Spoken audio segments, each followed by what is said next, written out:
यह किताब इंसान की उस गहरी मानसिक नींद को उजागर करती है जिसमें वह पूरी जिंदगी जी तो रहा होता है, लेकिन सच को कभी देख ही नहीं पाता। सच बताऊं, ज्यादातर लोग ज्ञान नहीं चाहते, उन्हें बस सुकून चाहिए। ऐसा सुकून जिसमें सवाल न उठें, दिमाग ज्यादा न दौड़े और जिंदगी जैसे चल रही है वैसी ही चलती रहे। लेकिन यह किताब यह उस सुकून पर सीधा हमला करती है। यह कहती है कि इंसान की सबसे बड़ी समस्या गरीबी, किस्मत या संसाधनों की कमी नहीं है, बल्कि अज्ञान है। ऐसा अज्ञान जिसे हम ज्ञान समझकर जीते रहते हैं। अब आप सोच रहे होंगे, अज्ञान भी कोई समस्या है? यही तो सबसे बड़ा जाल है। जब इंसान को पता ही नहीं होता कि वह अंधेरे में है, तो वह रोशनी ढूंढने की कोशिश भी नहीं करता।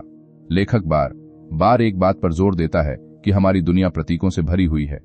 सिंबल, संकेत, गुप्त निशान जो दिखते तो सबको हैं, पर समझ बहुत कम लोग पाते हैं। प्राचीन सभ्यताएं, रहस्यवादी परंपराएं, गुप्त समाज, ये सब कोई काल्पनिक कहानियां नहीं थीं। इनके पास ज्ञान था, ऐसा ज्ञान जो इंसान के अंदर छिपी शक्तियों को जगाने का तरीका बताता था। लेकिन समस्या क्या हुई? समय के साथ ज्ञान को प्रतीकों में छुपा दिया गया ताकि जो तैयार नहीं है वे उसका गलत इस्तेमाल न कर सकें। और आज का इंसान, वह उन प्रतीकों को देखता है लेकिन समझता नहीं। मंदिरों की आकृतियां, पिरामिडों की बनावट, ज्यामिति के रहस्य सब उसकी आंखों के सामने हैं, फिर भी वह खाली हाथ है। यहां एक खतरनाक सच्चाई छिपी है। अगर आप चीजों को सिर्फ सतह पर देखकर आगे बढ़ जाते हैं, तो आप भी उसी भीड़ का हिस्सा हैं जो पूरी जिंदगी दिखावे में उलझी रहती है। यहीं ज्यादातर लोग फेल होते हैं।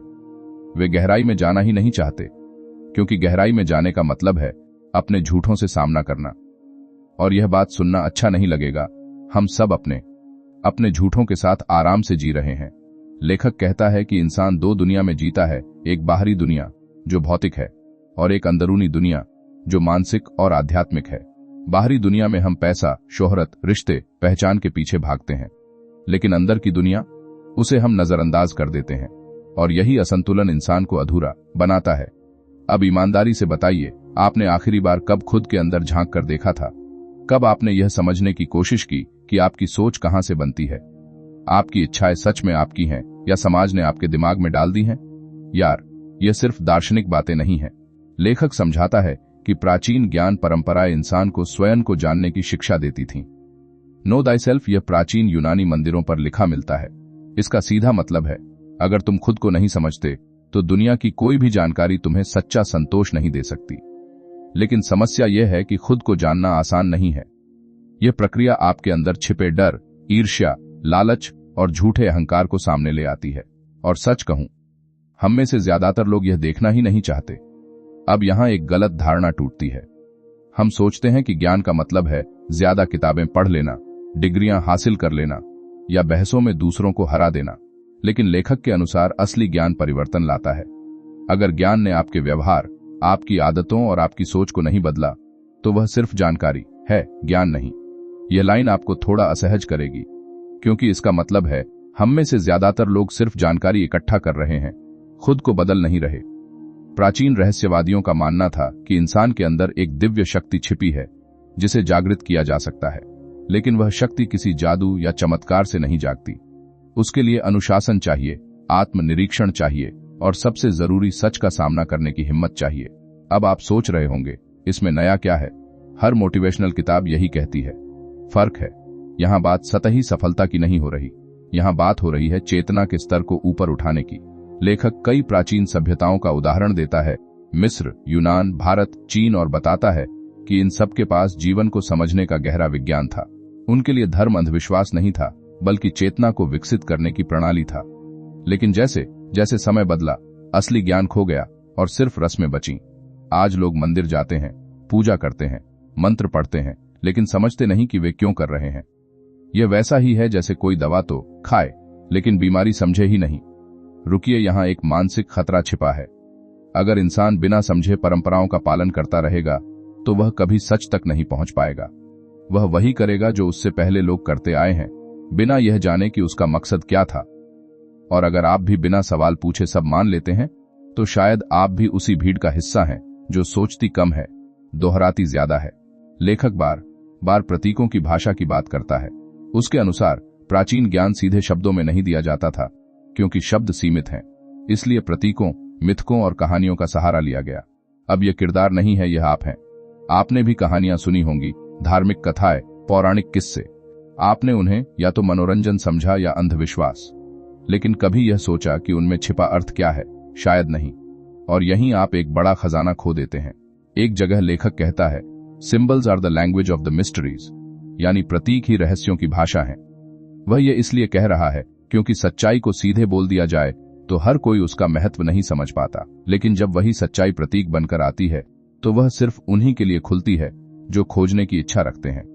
इसका सीधा मतलब है, ज्ञान खुद को हर किसी पर नहीं खोलता, आपको उसके लायक बनना पड़ता है। अब ईमानदारी से बताइए, क्या आप सच में सच्चाई जानना चाहते हैं या सिर्फ उतना जानना चाहते हैं जितना आपको आराम दे? क्योंकि सच्चाई अक्सर असहज करती है। वह आपके बनाए झूठे ढांचे को तोड़ देती है, आपकी पहचान, आपके विश्वास, आपकी धारणाएं सब पर सवाल खड़े कर देती है। यह किताब आपको डराती है, लेकिन किसी भूत प्रेत से नहीं, बल्कि आपके अपने अधूरेपन से। यह बताती है कि इंसान एक सोई हुई चेतना है जो खुद को जागा हुआ समझती है, और जब तक वह सच में नहीं जागता उसकी जिंदगी अधूरी ही रहती है। यही लोग वीडियो बंद कर देते हैं, क्योंकि आगे जो आता है वह आसान नहीं है। अगर इंसान ने खुद को बदलने की जिम्मेदारी नहीं ली, अगर उसने अपनी सोच को चुनौती नहीं दी, अगर उसने सिर्फ वही माना जो उसे बचपन से सिखाया गया, तो उसकी पूरी जिंदगी बस एक दोहराव बनकर रह जाएगी। वही डर, वही गलतियां, वही सीमाएं। और सबसे खतरनाक बात क्या है जानते हैं? उसे कभी एहसास भी नहीं होगा कि वह बेहतर बन सकता था।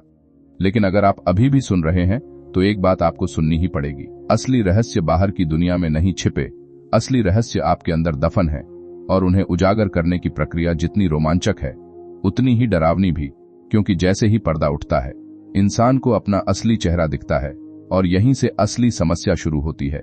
जब इंसान पहली बार इस तरह के गहरे ज्ञान से टकराता है ना, तो उसका दिमाग दो हिस्सों में बंट जाता है। एक हिस्सा कहता है, हाँ इसमें कुछ सच्चाई है, मुझे समझना चाहिए, और दूसरा हिस्सा तुरंत दीवार खड़ी कर देता है, ये सब बेकार की दार्शनिक बातें हैं, असली जिंदगी अलग है। यार सच बताऊं, यही अंदरूनी लड़ाई तय करती है कि कोई इंसान आगे बढ़ेगा या वहीं रुक जाएगा। और यह कोई फिल्मी बात नहीं है। लेखक साफ समझाता है कि इंसान की चेतना पर परतें चढ़ी होती हैं, जैसे धूल से ढका हुआ आईना। जब तक वह आईना साफ नहीं होगा, इंसान खुद को सही रूप में देख ही नहीं पाएगा। अब आप सोच रहे होंगे, खुद को देखना इतना मुश्किल क्यों है? क्योंकि हमने अपनी एक झूठी पहचान बना रखी है। हम खुद को अपने नाम से जोड़ते हैं, अपने काम से जोड़ते हैं, अपने रिश्तों से जोड़ते हैं। मैं डॉक्टर हूं, मैं बिजनेसमैन हूं, मैं मां हूं, मैं सफल हूं, मैं असफल हूं, लेकिन ये सब असली मैं नहीं है, ये सिर्फ किरदार हैं। लेखक कहता है, इंसान असली स्वरूप को भूल चुका है और किरदारों में खो गया है। और जब कोई इंसान अपने किरदार को ही असली पहचान समझने लगता है, तो वह हर उस चीज से डरने लगता है जो उस किरदार को चुनौती दे। यहीं ज्यादातर लोग फेल होते हैं, क्योंकि जैसे ही कोई सच्चाई उनके बनाए हुए भ्रम को तोड़ने लगती है, वे असहज हो जाते हैं। वे ज्ञान को ठुकरा देते हैं, मजाक बना देते हैं, या फिर उसे फालतू कहकर आगे बढ़ जाते हैं। लेकिन ईमानदारी से बताइए, क्या आपने भी ऐसा नहीं किया? जब किसी ने आपकी सोच पर सवाल उठाया, तो आपने उसे समझने की कोशिश की या तुरंत बचाव में उतर आए? लेखक एक गहरी बात समझाता है, इंसान का मन एक भूल भुलैया है। इसमें इच्छाएं हैं, डर हैं, यादें हैं, अहंकार है, और सबसे खतरनाक भ्रम है। ये भ्रम इंसान को यह यकीन दिलाते हैं कि वह सब जानता है, और जब इंसान यह मान लेता है कि मुझे सब पता है, उसी पल उसकी सीखने की प्रक्रिया खत्म हो जाती है। यह बात सुनना अच्छा नहीं लगेगा, लेकिन सच्चाई यही है, अधूरा ज्ञान सबसे खतरनाक होता है, क्योंकि पूरा अंधेरा इंसान को रोशनी खोजने पर मजबूर करता है, लेकिन अधूरी रोशनी इंसान को यह झूठा विश्वास दे देती है कि वह सही रास्ते पर है। प्राचीन रहस्यवादी परंपराओं में दीक्षा का बहुत महत्व था। दीक्षा का मतलब सिर्फ कोई रस्म निभाना नहीं था, बल्कि चेतना के एक स्तर से दूसरे स्तर तक जाना था। ये एक आंतरिक यात्रा थी, जहां इंसान अपने डर, अपनी कमजोरियों और अपने झूठे अहंकार से सामना करता था। लेकिन आज लोग बिना तैयारी के ही आध्यात्मिक बनना चाहते हैं। वे कठिन आत्म अनुशासन से बचना चाहते हैं। वे चाहते हैं कि कोई उन्हें शॉर्टकट दे दे, कोई मंत्र, कोई ताबीज, कोई आसान तरीका। सच बताऊं, शॉर्टकट सिर्फ कमजोरों के लिए होता है। लेखक साफ कहता है कि जो इंसान खुद पर मेहनत नहीं करना चाहता, वह कभी सच्चे ज्ञान का अधिकारी नहीं बन सकता। प्राचीन मंदिरों में ज्ञान हर किसी को नहीं दिया जाता था। पहले इंसान की परीक्षा होती थी, उसकी नीयत की, उसके धैर्य की, उसके साहस की, क्योंकि ज्ञान शक्ति है, और शक्ति गलत हाथों में चली जाए तो विनाश करती है। अब यह किरदार नहीं है, यह आप हैं। आप भी ज्ञान चाहते हैं, लेकिन क्या आप उसकी कीमत चुकाने को तैयार हैं? कीमत है अपने आराम को छोड़ना, अपनी गलतियों को स्वीकार करना, अपनी आदतों को बदलना। और यार, यही वो जगह है जहां इंसान पीछे हट जाता है, क्योंकि बदलाव दर्द देता है। अपने बारे में कड़वी सच्चाई जानना आसान नहीं होता। लेखक कई गुप्त प्रतीकों का जिक्र करता है, जिनमें से एक है भूल भुलैया। भूल भुलैया सिर्फ पत्थरों से बनी कोई संरचना नहीं है, बल्कि इंसान के मन का प्रतीक है। जब इंसान बिना मार्गदर्शन के उसमें भटकता है, तो वह गोल गोल घूमता रहता है, लेकिन बाहर नहीं निकल पाता। यही हमारी जिंदगी बन चुकी है। हम रोज वही गलतियां दोहराते हैं, वही फैसले लेते हैं, वही डर पालते हैं, और फिर शिकायत करते हैं कि जिंदगी बदल क्यों नहीं रही। अगर आपने यह पैटर्न नहीं तोड़ा, तो आपकी पूरी जिंदगी ऐसे ही निकल जाएगी। ये कोई डराने वाली लाइन नहीं है, ये वास्तविकता है। लेखक कहता है कि इंसान को आंतरिक गुरु की आवाज सुनना सीखना चाहिए। यह कोई बाहरी व्यक्ति नहीं, बल्कि आपकी अंतरात्मा है। लेकिन समस्या यह है कि हमारा मन इतना शोर से भरा है, सोशल मीडिया, लोगों की राय, परिवार की अपेक्षाएं, समाज के नियम की वह धीमी सी आवाज दब जाती है। और जब इंसान अपनी अंतरात्मा की आवाज नहीं सुनता, तो वह दूसरों के इशारों पर जीने लगता है। ईमानदारी से बताइए, आपने कितने फैसले अपने दिल की आवाज पर लिए हैं, और कितने सिर्फ इसलिए लिए क्योंकि लोग क्या कहेंगे।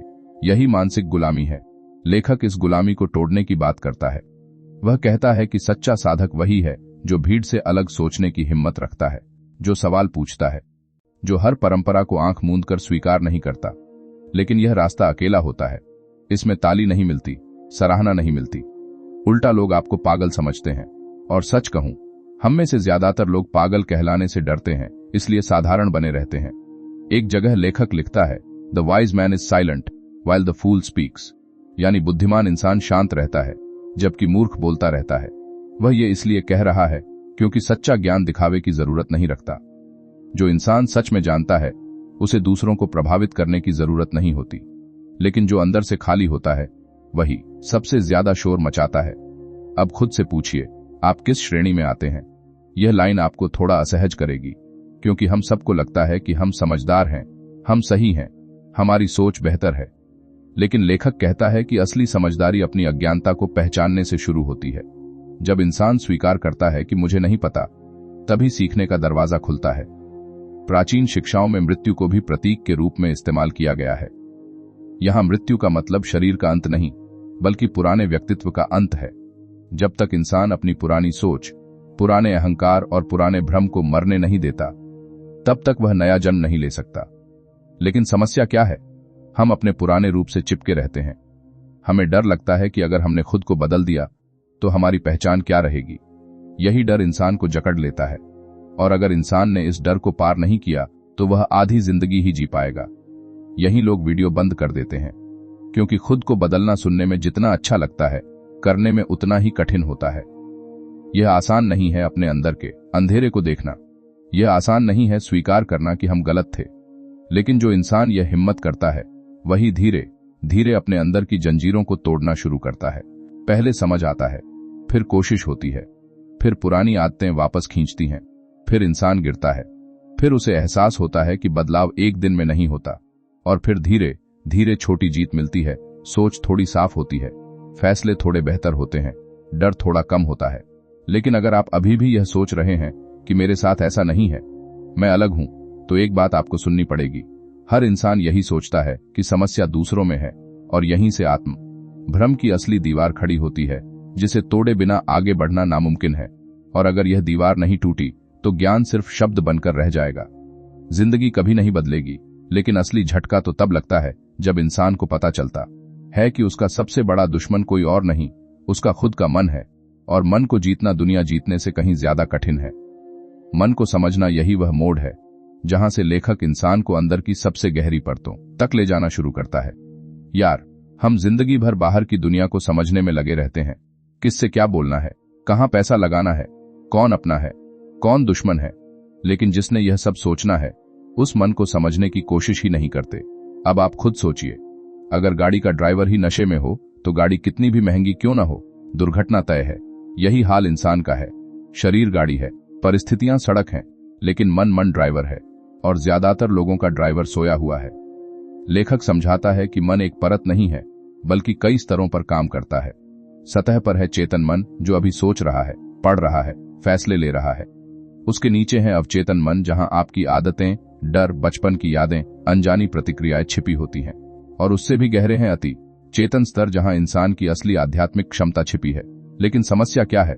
हम पूरी जिंदगी सिर्फ पहली परत पर जीते हैं, ऊपर ऊपर, सतही, और फिर शिकायत करते हैं कि मुझे शांति नहीं मिलती, मुझे समझ नहीं आता मैं ऐसा क्यों करता हूं। सच बताऊं, जब तक आप अपने अवचेतन मन को नहीं समझते, तब तक आप खुद के मालिक नहीं बन सकते। यहीं ज्यादातर लोग फेल होते हैं। वे अपनी आदतों को अपना स्वभाव कहकर बच निकलते हैं।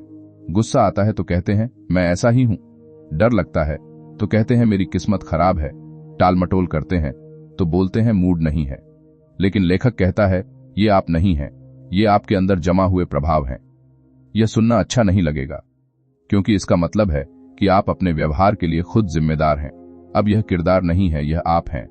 आपने भी कई बार सोचा होगा कि आप बदलना चाहते हैं, जल्दी उठना है, गुस्सा कम करना है, ध्यान लगाना है, अनुशासन लाना है। लेकिन कुछ दिन कोशिश के बाद फिर वही पुरानी आदतें वापस आ जाती हैं। आपने सोचा कि आपकी इच्छाशक्ति कमजोर है, लेकिन लेखक कहता है कि समस्या इच्छाशक्ति की नहीं, प्रोग्रामिंग की है।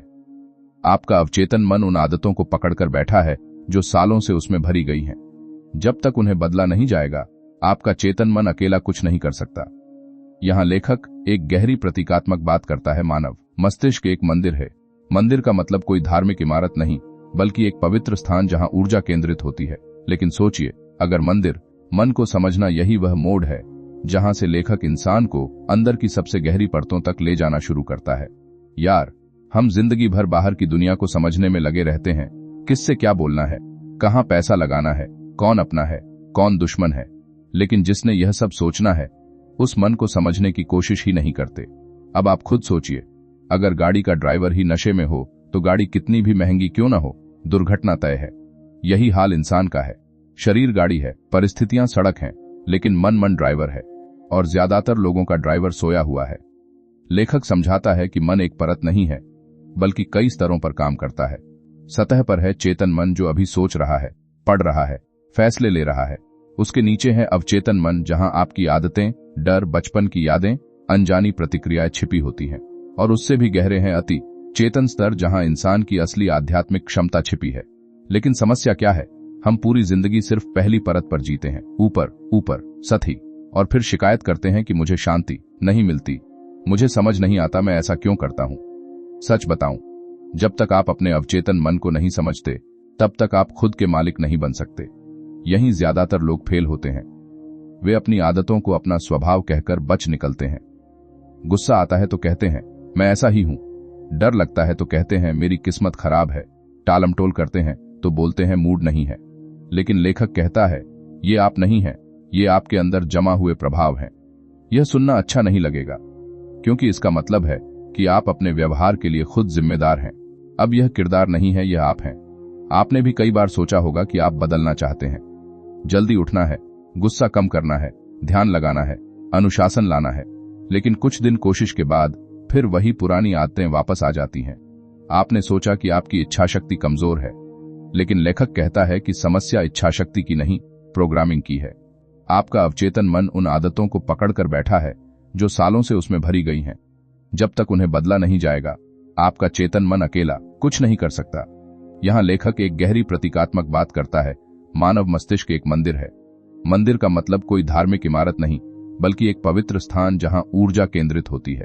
लेकिन सोचिए, अगर मंदिर में गंदगी भर जाए, शोर हो, अव्यवस्था हो, तो क्या वहां शांति मिलेगी? नहीं। यही हाल हमारे मन का है। हम उसमें बेकार की जानकारी भरते रहते हैं, नकारात्मक बातें, तुलना, ईर्ष्या, भय, और फिर उम्मीद करते हैं कि हमें स्पष्टता मिले। ईमानदारी से बताइए, आपका मन आखिरी बार कब शांत था? कब आपने बिना किसी डर, बिना किसी चिंता, बिना किसी मानसिक शोर के खुद को महसूस किया था? शायद बहुत समय पहले। लेखक कहता है कि प्राचीन साधक मन को नियंत्रित करने के लिए ध्यान, मौन और प्रतीकों का सहारा लेते थे। वे जानते थे कि जब तक मन स्थिर नहीं होगा, चेतना ऊपर नहीं उठ सकती। लेकिन आज का इंसान स्थिरता से डरता है। जैसे ही उसे अकेलापन मिलता है, वह मोबाइल उठा लेता है। जैसे ही शांति मिलती है, वह कोई शोर ढूंढ लेता है, क्योंकि शांति में इंसान को खुद की आवाज सुनाई देती है, और ज्यादातर लोग खुद से मिलने से डरते हैं। यही लोग वीडियो बंद कर देते हैं, क्योंकि खुद के अंदर झांकना आसान नहीं है। लेखक एक जगह लिखता है, man fails to know himself because he fears what he may find within. इंसान खुद को इसलिए नहीं जान पाता क्योंकि उसे डर होता है कि अंदर उसे क्या दिखेगा। इसका सीधा मतलब है हम अपने अंदर के अंधेरे से भाग रहे हैं। हमें डर है कि कहीं हमें अपनी कमजोरी न दिख जाए, कहीं हमारी नकली छवि टूट न जाए। और अगर आप खुद से झूठ बोल रहे हैं तो आगे मत सुनिए, क्योंकि यह यात्रा ईमानदारी मांगती है। लेखक के अनुसार मन एक शक्तिशाली उपकरण है, लेकिन अनियंत्रित मन विनाश का कारण बनता है। जैसे आग खाना भी बना सकती है और घर भी जला सकती है, वैसे ही मन सृजन भी कर सकता है और विनाश भी। इतिहास में जितने भी महान आविष्कार हुए वे नियंत्रित मन का परिणाम थे, और जितने भी युद्ध, हिंसा, विनाश हुए वे अनियंत्रित मन की देन थे। अब खुद से पूछिए, आपका मन आपके लिए काम कर रहा है या आपके खिलाफ? यह सवाल छोटा लगता है, लेकिन इसका असर पूरी जिंदगी पर पड़ता है। लेखक समझाता है कि इंसान का मन बाहरी प्रभावों से आसानी से प्रभावित हो जाता है। समाज, मीडिया, राजनीति, धर्म सब मिलकर इंसान की सोच को आकार देते हैं। धीरे धीरे इंसान अपनी स्वतंत्र सोच खो देता है और भीड़ का हिस्सा बन जाता है। उसे लगता है कि उसके विचार उसके अपने हैं, लेकिन असल में वे दूसरों द्वारा डाले गए विचार होते हैं। यह मानसिक गुलामी है, और सबसे खतरनाक गुलामी वही होती है जिसका एहसास भी न हो। लेखक माया की अवधारणा पर भी बात करता है। यह विचार की दुनिया वैसी नहीं है जैसी दिखती है। हमारी इंद्रियां सीमित हैं, हमारी समझ सीमित है। हम जो देखते हैं वही पूरी सच्चाई नहीं है। जैसे सपने में सब वास्तविक लगता है, लेकिन जागने पर पता चलता है कि वह भ्रम था। उसी तरह हमारी जागती दुनिया भी अधूरी समझ पर आधारित हो सकती है। यह लाइन आपको असहज करेगी, क्योंकि अगर यह सच है तो हमारी पूरी वास्तविकता पर सवाल खड़ा हो जाता है। लेकिन लेखक का मकसद डराना नहीं, जगाना है। वह कहता है कि जब इंसान यह स्वीकार करता है कि उसकी समझ सीमित है, तभी वह सच्चाई की खोज शुरू करता है। यही विनम्रता ज्ञान का पहला कदम है। प्राचीन रहस्य विद्यालयों में शिष्यों को पहले यह सिखाया जाता था कि तुम कुछ नहीं जानते। यह अपमान नहीं था, बल्कि अहंकार को तोड़ने की प्रक्रिया थी। क्योंकि जब तक इंसान का अहंकार जीवित है, सच्चा ज्ञान उसके अंदर प्रवेश नहीं कर सकता। अब यह किरदार नहीं है, यह आप हैं। आपको भी अपने बारे में कई धारणाएं हैं। मैं समझदार हूं, मैं सही हूं, मुझे कोई बदल नहीं सकता। लेकिन क्या आपने कभी सोचा कि ये धारणाएं ही आपकी प्रगति में सबसे बड़ी बाधा हो सकती हैं? अगर आपने इन्हें चुनौती नहीं दी तो आप वहीं के वहीं रह जाएंगे। लेखक कहता है कि आत्म नियंत्रण ही सच्ची स्वतंत्रता है, बाहर की आजादी का कोई मतलब नहीं। अगर इंसान अपने मन का गुलाम है, आप कहीं भी घूम आए, कुछ भी खरीद लें, किसी भी रिश्ते में रहें, अगर आपका मन अस्थिर है तो आप कभी शांत नहीं रह सकते। पहले समझ आता है, फिर इंसान कोशिश करता है मन को शांत करने की। कुछ दिन ध्यान करता है, फिर बेचैनी बढ़ती है, पुराने विचार हमला करते हैं, वह हार मानने लगता है। फिर एक दिन उसे एहसास होता है, भागने से मन शांत नहीं होगा, सामना करना पड़ेगा। और जैसे ही वह सामना करता है, उसे छोटी छोटी जीत मिलने लगती हैं। प्रतिक्रियाएं धीमी होने लगती हैं, गुस्सा थोड़ा कम होता है, फैसले थोड़े स्पष्ट होने लगते हैं। लेकिन अगर इंसान बीच रास्ते में हार मान ले तो वह फिर उसी पुराने चक्र में लौट जाता है। और यहीं असली खतरा छिपा है, क्योंकि अधूरी यात्रा इंसान को पहले से ज्यादा भ्रमित कर देती है। उसे लगता है कि उसने कोशिश की, लेकिन कुछ बदला नहीं। वह ज्ञान को दोष देता है, रास्ते को गलत कहता है, लेकिन सच्चाई यह है उसने खुद को पूरा मौका ही नहीं दिया। और अगर आप भी हर चीज अधूरी छोड़ देते हैं तो एक बात आपको सुननी पड़ेगी, समस्या रास्ते में नहीं है, समस्या आपकी अधीरता में है। और अधीर इंसान कभी गहराई तक नहीं पहुंचता, वह सतह पर भटकता रहता है, जबकि असली खजाना गहराई में छिपा होता है। और गहराई में उतरने के लिए सांस रोकनी पड़ती है, डर का सामना करना पड़ता है, अपने ही मन के अंधेरे से गुजरना पड़ता है। लेकिन ज्यादातर लोग अंधेरे के दरवाजे से वापस लौट जाते हैं। उन्हें अंदाजा ही नहीं होता कि उसी दरवाजे के पीछे उनकी असली शक्ति छिपी है। और अगर वह शक्ति कभी जाग गई तो इंसान वैसा नहीं रहेगा जैसा अभी है, लेकिन उसे जगाने की कीमत बहुत कम लोग चुकाने को तैयार होते हैं। जब इंसान मन की परतों को थोड़ा थोड़ा समझने लगता है, तब उसके सामने एक और बड़ा सच खड़ा होता है। ज्ञान सिर्फ जानकारी नहीं है, ज्ञान शक्ति है। और यार, शक्ति कभी तटस्थ नहीं होती, वह या तो निर्माण करती है या विनाश, बीच का कोई रास्ता नहीं। लेखक इसी बिंदु पर आकर इंसान को चेतावनी देता है कि आध्यात्मिक ज्ञान कोई सजावटी चीज नहीं है जिसे बस पढ़ लिया, समझ लिया और आगे बढ़ गए। यह ऐसा औजार है जो अगर गलत हाथों में चला जाए तो इंसान खुद का ही नुकसान कर सकता है। अब आप सोच रहे होंगे, ज्ञान नुकसान कैसे कर सकता है? क्योंकि ज्ञान अहंकार को भी बढ़ा सकता है। जैसे ही इंसान को थोड़ा अलग समझ आता है, उसे लगने लगता है कि वह दूसरों से बेहतर है। यही वह मानसिक जाल है जिसमें बड़े बड़े साधक फंस जाते हैं। उन्हें लगता है कि वे विशेष हैं, चुने हुए हैं, बाकी लोग अज्ञानी हैं। लेकिन लेखक साफ कहता है, जिस ज्ञान से विनम्रता न आए वह ज्ञान अधूरा है। यह बात सुनना अच्छा नहीं लगेगा, क्योंकि हम सब अंदर ही अंदर खास बनना चाहते हैं। लेखक प्राचीन रहस्य विद्यालयों का उदाहरण देता है, जहां शिष्यों को शक्ति देने से पहले चरित्र की परीक्षा ली जाती थी। उन्हें सिखाया जाता था कि शक्ति का पहला नियम है आत्म नियंत्रण। अगर इंसान अपनी इच्छाओं, क्रोध, लालच और वासनाओं पर नियंत्रण नहीं रख सकता, तो उसे ज्ञान देना ऐसा है जैसे बच्चे के हाथ में तलवार थमा देना। अब यह किरदार नहीं है, यह आप हैं। आप भी शक्ति चाहते हैं, प्रभाव चाहते हैं कि लोग आपकी बात सुने, आपकी इज्जत करें। लेकिन ईमानदारी से बताइए, क्या आपने खुद पर नियंत्रण पाया है? गुस्सा आता है तो क्या आप रुक पाते हैं? लालच सामने आता है तो क्या आप खुद को रोक लेते हैं? अगर नहीं, तो लेखक कहता है कि आप अभी शक्ति के लायक नहीं हैं। यहीं ज्यादातर लोग फेल होते हैं। वे बाहरी उपलब्धियों के पीछे भागते हैं, लेकिन अंदर की कमजोरियों को नजरअंदाज करते हैं। उन्हें लगता है कि पैसा, पद और प्रसिद्ध ही शक्ति है, जबकि सच्चाई उल्टी है। असली शक्ति है अपनी प्रतिक्रियाओं पर नियंत्रण। अगर कोई आपको उकसाए और आप शांत रहें, तो आप शक्तिशाली हैं। अगर परिस्थितियां खराब हों और फिर भी आपका संतुलन बना रहे, तो आप शक्तिशाली हैं। लेखक प्राचीन प्रतीकों की भाषा में राजदंड और गोलक का उल्लेख करता है। राजदंड सत्ता का प्रतीक है और गोलक चेतना का। इन दोनों को साथ दिखाया जाता था ताकि यह बताया जा सके कि बाहरी सत्ता तभी संतुलित रह सकती है जब अंदर चेतना जागृत हो। लेकिन आज लोगों के हाथ में राजदंड तो है पैसा, तकनीक, ताकत, पर चेतना नहीं है। और जब शक्ति बिना चेतना के होती है तो वह शोषण बन जाती है। इतिहास इसका गवाह है। युद्ध, अत्याचार, धोखा, ये सब शक्तिशाली लेकिन अचेत लोगों की देन है। अब खुद से पूछिए, अगर आपको अपार शक्ति मिल जाए तो क्या आप उसका सही उपयोग करेंगे, या आपका अहंकार आपको अंधा बना देगा? यह सवाल छोटा नहीं है। यही इंसान की असली परीक्षा है। लेखक कर्म के सिद्धांत को भी रहस्यवादी दृष्टि से समझाता है। कर्म सिर्फ धार्मिक अवधारणा नहीं, बल्कि ऊर्जा का नियम है। हर विचार, हर भावना, हर कर्म एक कंपन पैदा करता है और वह कंपन वापस लौटता है। जैसे पहाड़ों में आवाज गूंजती है, वैसे ही ब्रह्मांड में हमारी ऊर्जा गूंजती है। Every action has an equal and opposite reaction. लेखक इस सिद्धांत को सिर्फ भौतिक विज्ञान तक सीमित नहीं रखता, बल्कि मानसिक और आध्यात्मिक स्तर पर लागू करता है। उसका मतलब है, अगर आपके भीतर नफरत है तो आप चाहे मुस्कुराते रहें, आपकी ऊर्जा वही लौटाएगी। अगर भीतर ईर्ष्या है तो बाहर की सफलता भी आपको शांति नहीं देगी। यह लाइन खतरनाक है, क्योंकि इसका मतलब है आप अपनी परिस्थिति के लिए खुद जिम्मेदार हैं। अब आप कहेंगे, तो क्या हर दुख मेरी गलती है? लेखक इतना सरल निष्कर्ष नहीं देता, लेकिन वह यह जरूर कहता है कि इंसान अपने आंतरिक संसार के माध्यम से बाहरी अनुभवों को आकर्षित करता है। यानी जो आप भीतर पालते हैं, वही बाहर के अनुभवों का रूप ले लेता है। अब यह किरदार नहीं है, यह आप हैं। अगर आप लगातार डर में जीते हैं, तो आप सुरक्षित माहौल में भी खतरा महसूस करेंगे। अगर आप खुद को अयोग्य मानते हैं, तो मौके सामने आकर भी छूट जाएंगे। अगर आप भीतर से असंतुष्ट हैं, तो कोई रिश्ता आपको संतोष नहीं देगा। यही आंतरिक रसायन है।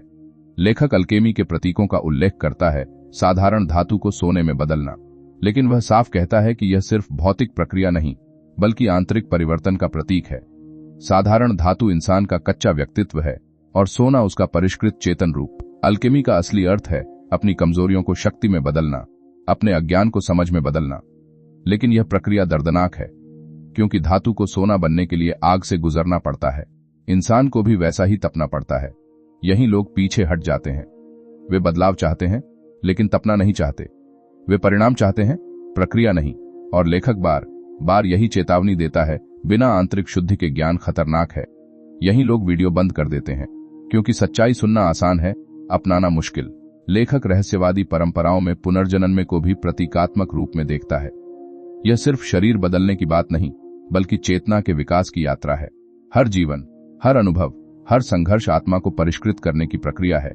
लेकिन अगर इंसान सीखता नहीं, तो वही पाठ बार बार दोहराए जाते हैं।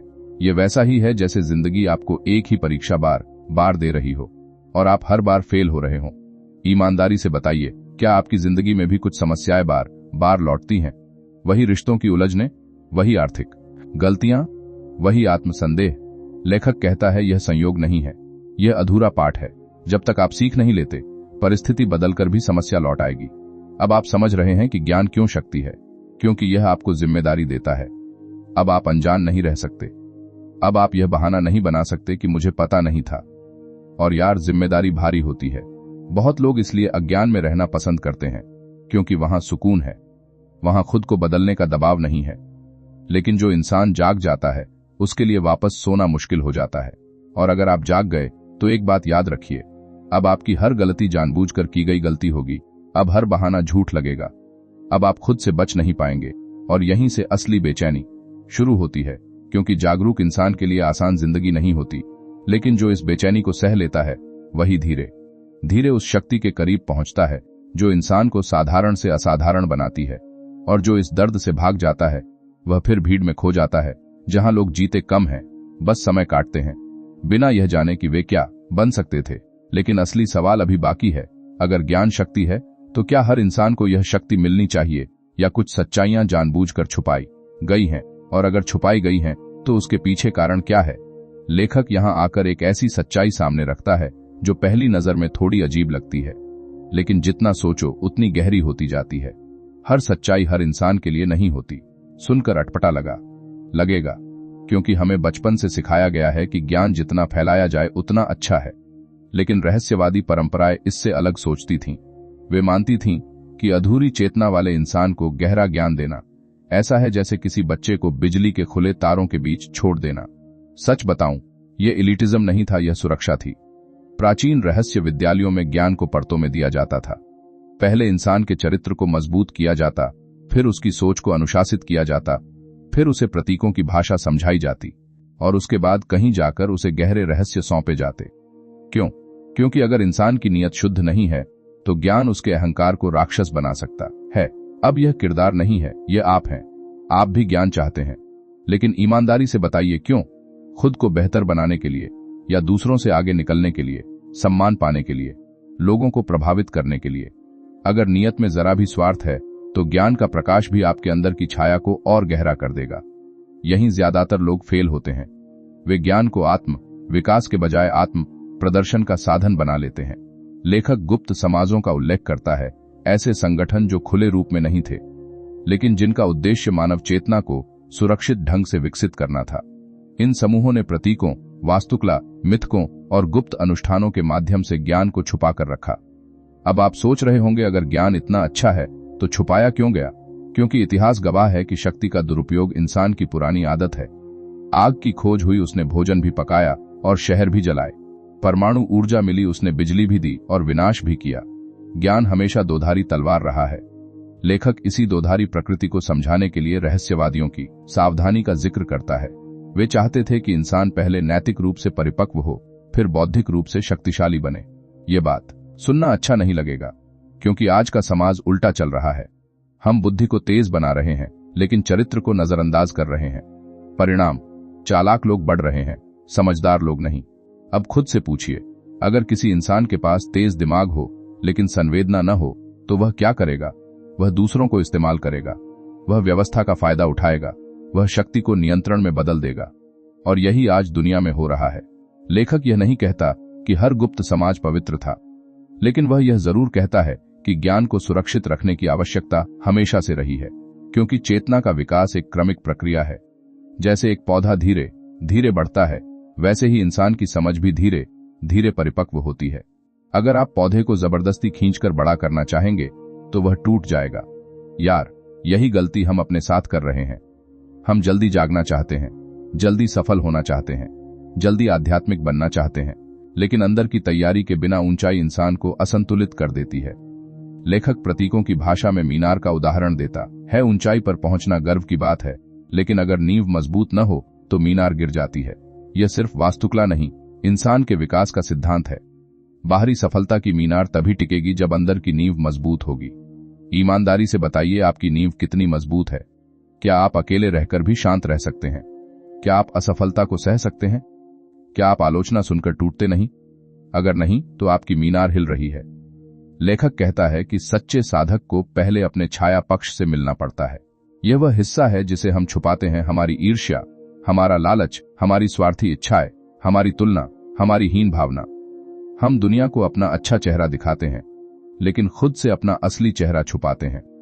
और अगर आप खुद से ही छुप रहे हैं तो कोई भी ज्ञान आपको मुक्त नहीं कर सकता।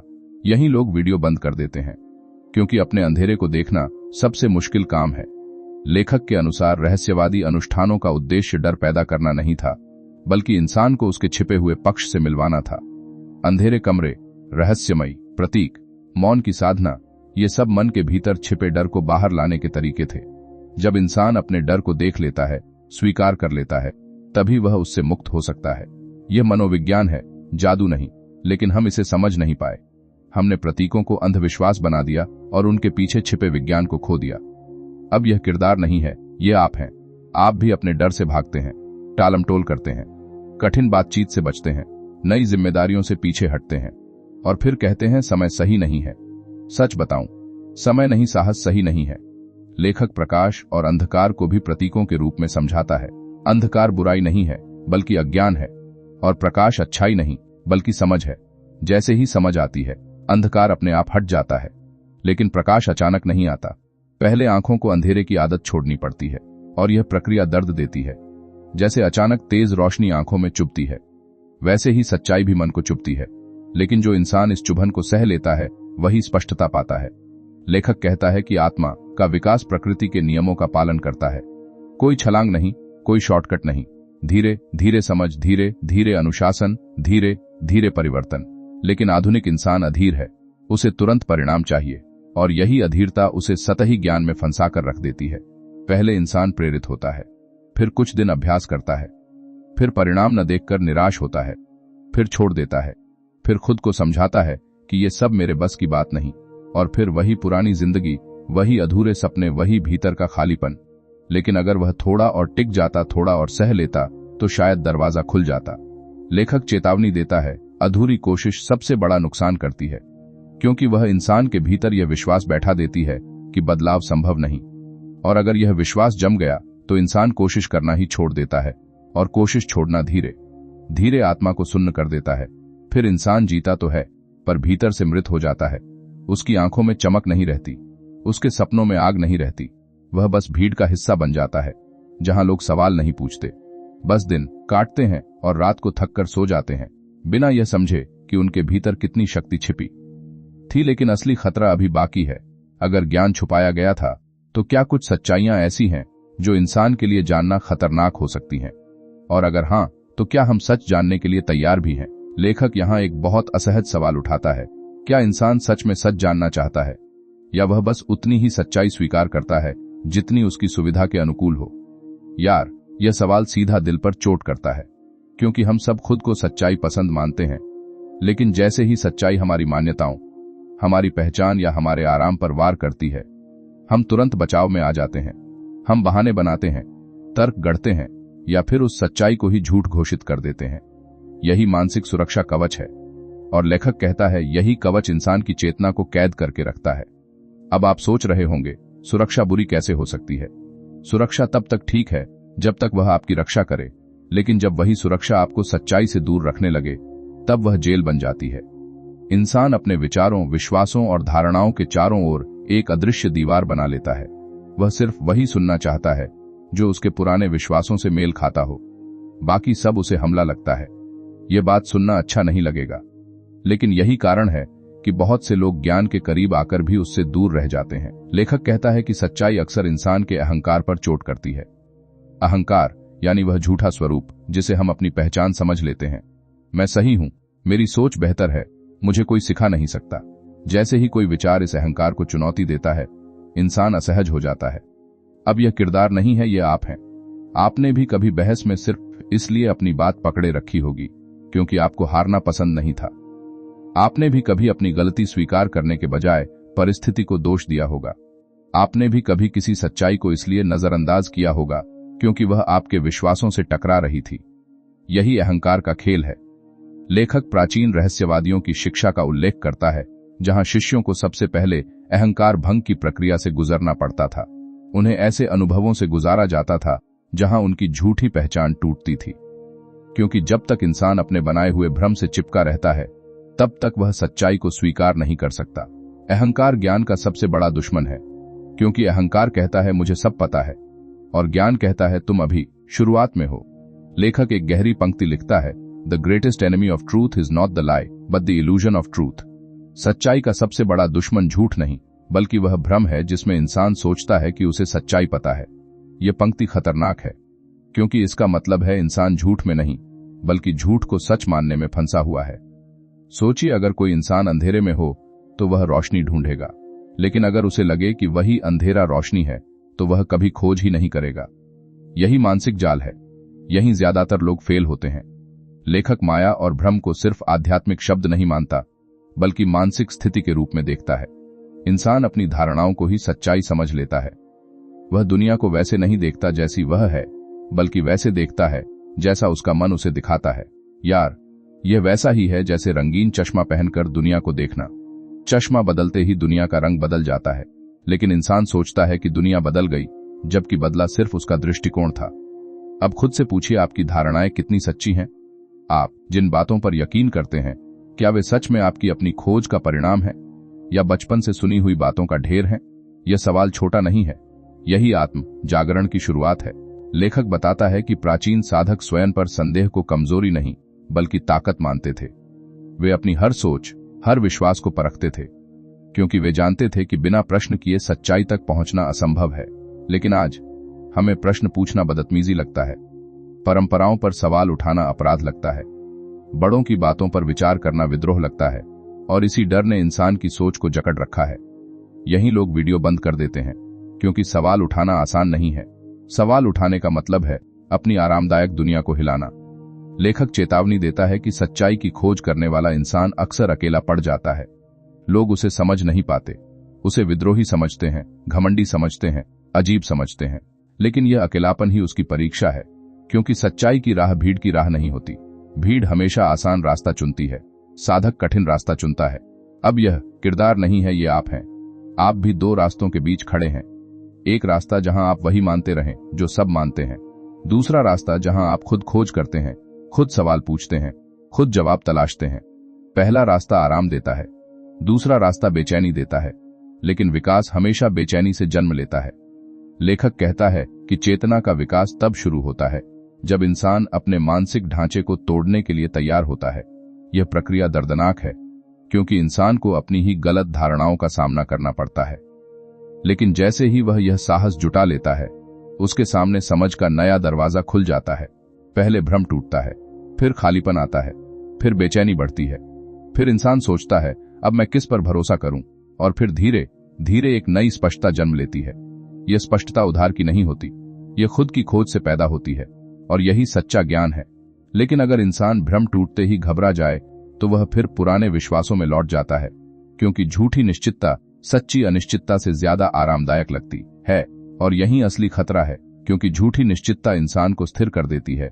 वह सीखना बंद कर देता है, वह बढ़ना बंद कर देता है, वह सवाल पूछना बंद कर देता है, और जब सवाल मर जाते हैं तो चेतना भी धीरे धीरे सो जाती है। फिर इंसान जीता तो है लेकिन जागता नहीं, और जो इंसान जागता नहीं वह कभी समझ नहीं पाता कि उसकी जिंदगी उसके अपने ही मानसिक पिंजरे में कैद थी, जिसकी चाबी हमेशा उसके पास थी, लेकिन उसने कभी ताला खोलने की कोशिश ही नहीं की। और अगर आप भी अभी तक वही चाबी हाथ में लेकर खड़े हैं तो एक सवाल आपसे बच नहीं सकता, क्या आप सच में उस दरवाजे को खोलना चाहते हैं या सिर्फ यह दिखावा कर रहे हैं कि आप खोज में हैं? लेखक अब इंसान को एक और गहरे मोड़ पर ले आता है, जहां बात सिर्फ ज्ञान, अहंकार या भ्रम की नहीं रहती बल्कि वास्तविकता की नींव हिलने लगती है। यार, हम जिस दुनिया को इतना ठोस, इतना पक्का और इतना वास्तविक मानते हैं, क्या वह सच में वैसी ही है या वह सिर्फ हमारी इंद्रियों और दिमाग की बनाई हुई तस्वीर है? सुनने में यह थोड़ा दार्शनिक लगता है, लेकिन लेखक इसे रहस्यवाद, विज्ञान और प्राचीन प्रतीकों के जरिए जोड़कर समझाता है। वह कहता है इंसान जो देखता है वही पूरी सच्चाई नहीं होती। हमारी आंखें सीमित हैं, हमारे कान सीमित हैं, हमारी समझ सीमित है, फिर भी हम दावा करते हैं कि हमें सच्चाई पता है। यही भ्रम है। अब आप सोच रहे होंगे, अगर इंद्रियां ही सीमित हैं तो फिर सच्चाई कैसे समझें? लेखक बताता है कि प्राचीन रहस्यवादी यह मानते थे कि इंद्रियां बाहरी दुनिया को देखने के उपकरण हैं, लेकिन सच्चाई को समझने के लिए अंतर्दृष्टि चाहिए। जैसे सपना देखते समय सब कुछ वास्तविक लगता है, लेकिन जागने पर समझ आता है कि वह मानसिक रचना थी। उसी तरह हो सकता है कि हमारी जागती दुनिया भी एक सीमित अनुभव हो, अंतिम सत्य नहीं। ये बात सुनना अच्छा नहीं लगेगा, क्योंकि इससे हमारी निश्चितता हिलती है। लेखक प्रतीकों की भाषा में पर्दा का जिक्र करता है। पर्दा उस सीमित दृष्टि का प्रतीक है जो इंसान को सच्चाई से अलग रखती है। हम पर्दे पर पड़ती छाया को सच मान लेते हैं, लेकिन उसके पीछे छिपे स्रोत को नहीं देख पाते। यह वैसा ही है जैसे दीवार पर चलती फिल्म को असली समझ लेना। अब यह किरदार नहीं है, यह आप हैं। आप भी बाहरी घटनाओं को अंतिम सच्चाई मान लेते हैं। कोई आपको अपमानित कर दे तो आप सोचते हैं कि दुख उसी इंसान ने दिया। कोई परिस्थिति खराब हो जाए तो आप किस्मत को दोष देते हैं। लेकिन लेखक कहता है बाहरी घटना सिर्फ छाया है, असली कारण भीतर छिपा है। यह विचार खतरनाक है, क्योंकि इसका मतलब है आपकी प्रतिक्रियाएं आपकी अपनी चेतना से जन्म लेती हैं। लेखक प्राचीन यूनानी दार्शनिकों और मिस्र के रहस्यवादियों के प्रतीकों का उल्लेख करता है, जहां गुफा, परछाई और प्रकाश के माध्यम से समझाया गया कि इंसान भ्रमित वास्तविकता में जी रहा है। वह बाहरी दुनिया को अंतिम मान लेता है, जबकि वह सिर्फ अनुभव का एक स्तर है। यहीं ज्यादातर लोग फेल होते हैं। वे छाया से लड़ते रहते हैं, स्रोत तक जाने की कोशिश नहीं करते। यार, अगर दीवार पर पड़ती परछाई टेढ़ी है तो समझदार इंसान दीवार को नहीं, रोशनी के स्रोत को ठीक करेगा। लेकिन हम क्या करते हैं? परिस्थितियां बदलने की कोशिश करते हैं, लोगों को बदलने की कोशिश करते हैं, दुनिया को दोष देते हैं, पर खुद के भीतर झांकने से बचते हैं। लेखक कहता है, जब तक इंसान अपनी चेतना की गुणवत्ता नहीं बदलता, तब तक उसका अनुभव नहीं बदल सकता। बाहरी बदलाव अस्थायी होते हैं, आंतरिक बदलाव स्थायी होते हैं। ईमानदारी से बताइए, आपने जिंदगी में कितनी बार माहौल बदलने की कोशिश की है? नई जगह गए, नई नौकरी ली, नए रिश्ते बनाए, कुछ समय अच्छा लगा, फिर वही बेचैनी लौट आई। क्यों? क्योंकि मन वही था, चेतना वही थी, और चेतना बदले बिना अनुभव नहीं बदलता। यह सुनना असहज है, क्योंकि इसका मतलब है आप समस्या से भाग रहे थे, उसे हल नहीं कर रहे थे। लेखक सृष्टि एक जीवित चेतना है, इस विचार को भी सामने रखता है। प्राचीन रहस्यवादी मानते थे कि ब्रह्मांड कोई निर्जीव मशीन नहीं, बल्कि एक जीवित प्रणाली है जिसमें हर चीज आपस में जुड़ी है। इंसान अलग इकाई नहीं, बल्कि उसी चेतना का हिस्सा है। मतलब, आप जो सोचते हैं वह सिर्फ आपके भीतर सीमित नहीं रहता, आपकी चेतना ब्रह्मांडीय चेतना से जुड़ी है। यह विचार सुनकर कुछ लोग उत्साहित होते हैं, कुछ डर जाते हैं, क्योंकि अगर सब जुड़ा है तो आपके विचार भी महत्व रखते हैं, आपकी नफरत भी असर डालती है, आपकी करुणा भी असर डालती है। अब यह किरदार नहीं है, यह आप हैं। आप सोचते हैं कि आपके विचार निजी हैं, लेकिन लेखक कहता है विचार ऊर्जा है, और ऊर्जा कभी व्यर्थ नहीं जाती। यही लोग वीडियो बंद कर देते हैं, क्योंकि अगर यह सच है तो उन्हें अपनी सोच की जिम्मेदारी लेनी पड़ेगी। लेखक सूक्ष्म और स्थूल के सिद्धांत को भी समझाता है, जो ऊपर है वही नीचे है, जो भीतर है वही बाहर है। यह विचार बताता है कि ब्रह्मांड के नियम हर स्तर पर समान रूप से काम करते हैं। इंसान का शरीर, मन और आत्मा उसी ब्रह्मांडीय संरचना का छोटा रूप है। जैसे एक बूंद में समुद्र का स्वभाव छिपा होता है, वैसे ही इंसान में ब्रह्मांड का स्वभाव छिपा है। लेकिन इंसान खुद को छोटा समझकर अपनी क्षमता को नजरअंदाज कर देता है। यार, यही सबसे बड़ा आत्म अपमान है। लेखक कहता है कि आत्मा की शक्ति असीमित है, लेकिन शरीर और मन की सीमाएं उसे बांध देती हैं। अगर इंसान अपनी चेतना को ऊपर उठाना सीख ले तो वह अपने अस्तित्व की गहराई को समझ सकता है। लेकिन चेतना उठती कैसे है?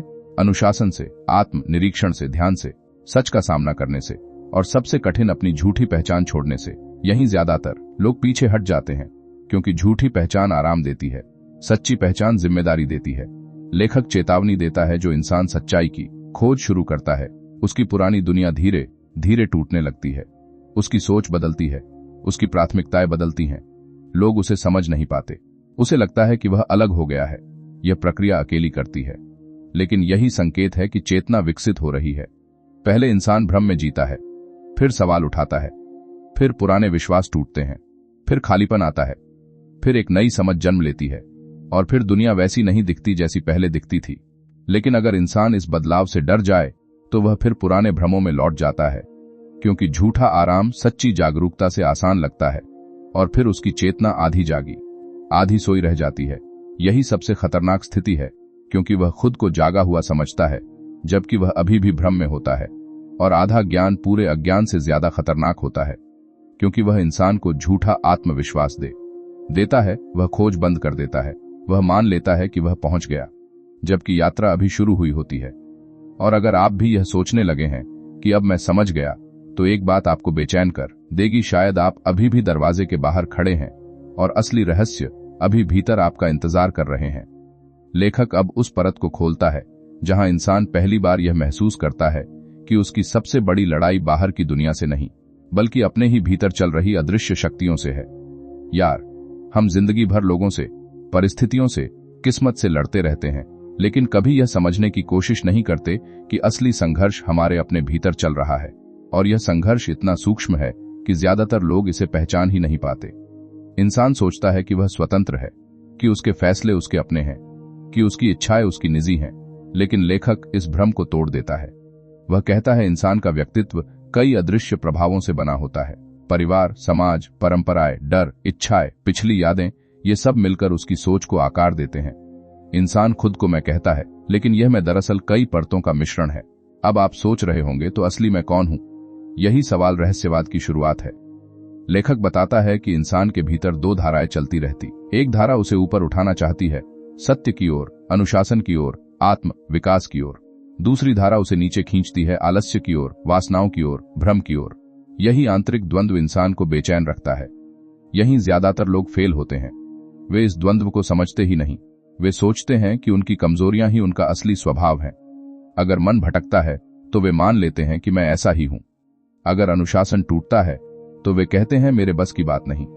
लेकिन लेखक कहता है यह आप नहीं है, यह आपके भीतर चल रही विरोधी शक्तियां हैं। अब यह किरदार नहीं है, यह आप हैं। आपने भी महसूस किया होगा कि कभी आप बहुत प्रेरित होते हैं, बड़े लक्ष्य बनाते हैं, खुद से वादे करते हैं, फिर कुछ ही दिनों में वही उत्साह ठंडा पड़ जाता है, आलस्य आ जाता है, ध्यान भटक जाता है और आप सोचते हैं मुझ में ही कमी है। लेकिन लेखक समझाता है कि यह कमी नहीं, आंतरिक संघर्ष है। प्राचीन रहस्यवादियों ने इस संघर्ष को प्रतीकों के माध्यम से समझाया। कहीं इसे देव और दानव का युद्ध कहा गया, कहीं प्रकाश और अंधकार का संघर्ष, कहीं स्वर्ग और नरक की कहानी। ये धार्मिक कथाएं नहीं थीं, बल्कि मानव मनोविज्ञान के प्रतीक थे। देवता आपकी उच्च चेतना, दानव आपकी अनियंत्रित इच्छाएं, स्वर्ग संतुलित मन, नरक बिखरा हुआ मन। लेकिन हमने इन प्रतीकों को बाहरी कहानियां समझ लिया। हमने सोचा यह सब कहीं बाहर घट रहा है, जबकि असली युद्ध भीतर चल रहा था। यह बात सुनना अच्छा नहीं लगेगा, क्योंकि इसका मतलब है आपकी हर हार के पीछे आपका अपना असंतुलन है। लेखक कहता है कि इंसान के भीतर निम्न स्व और उच्च स्व होता है। निम्न स्व तुरंत सुख चाहता है, आराम चाहता है, आसान रास्ता चुनता है। उच्च स्व दीर्घकालिक विकास चाहता है, अनुशासन चाहता है, कठिन रास्ता चुनता है। अब खुद से पूछिए, आपकी जिंदगी पर किसका नियंत्रण है? जब अलार्म बजता है तो कौन जीतता है? निम्न स्व थोड़ा और सो लेते हैं या उच्च स्व उठो? तुम्हारा लक्ष्य बड़ा है, जब गुस्सा आता है तो कौन जीतता है? निम्न स्व जवाब दो, दिखा दो, या उच्च स्व शांत रहो, प्रतिक्रिया मत दो। यही रोज की छोटी लड़ाइयां आपके चरित्र को बनाती हैं।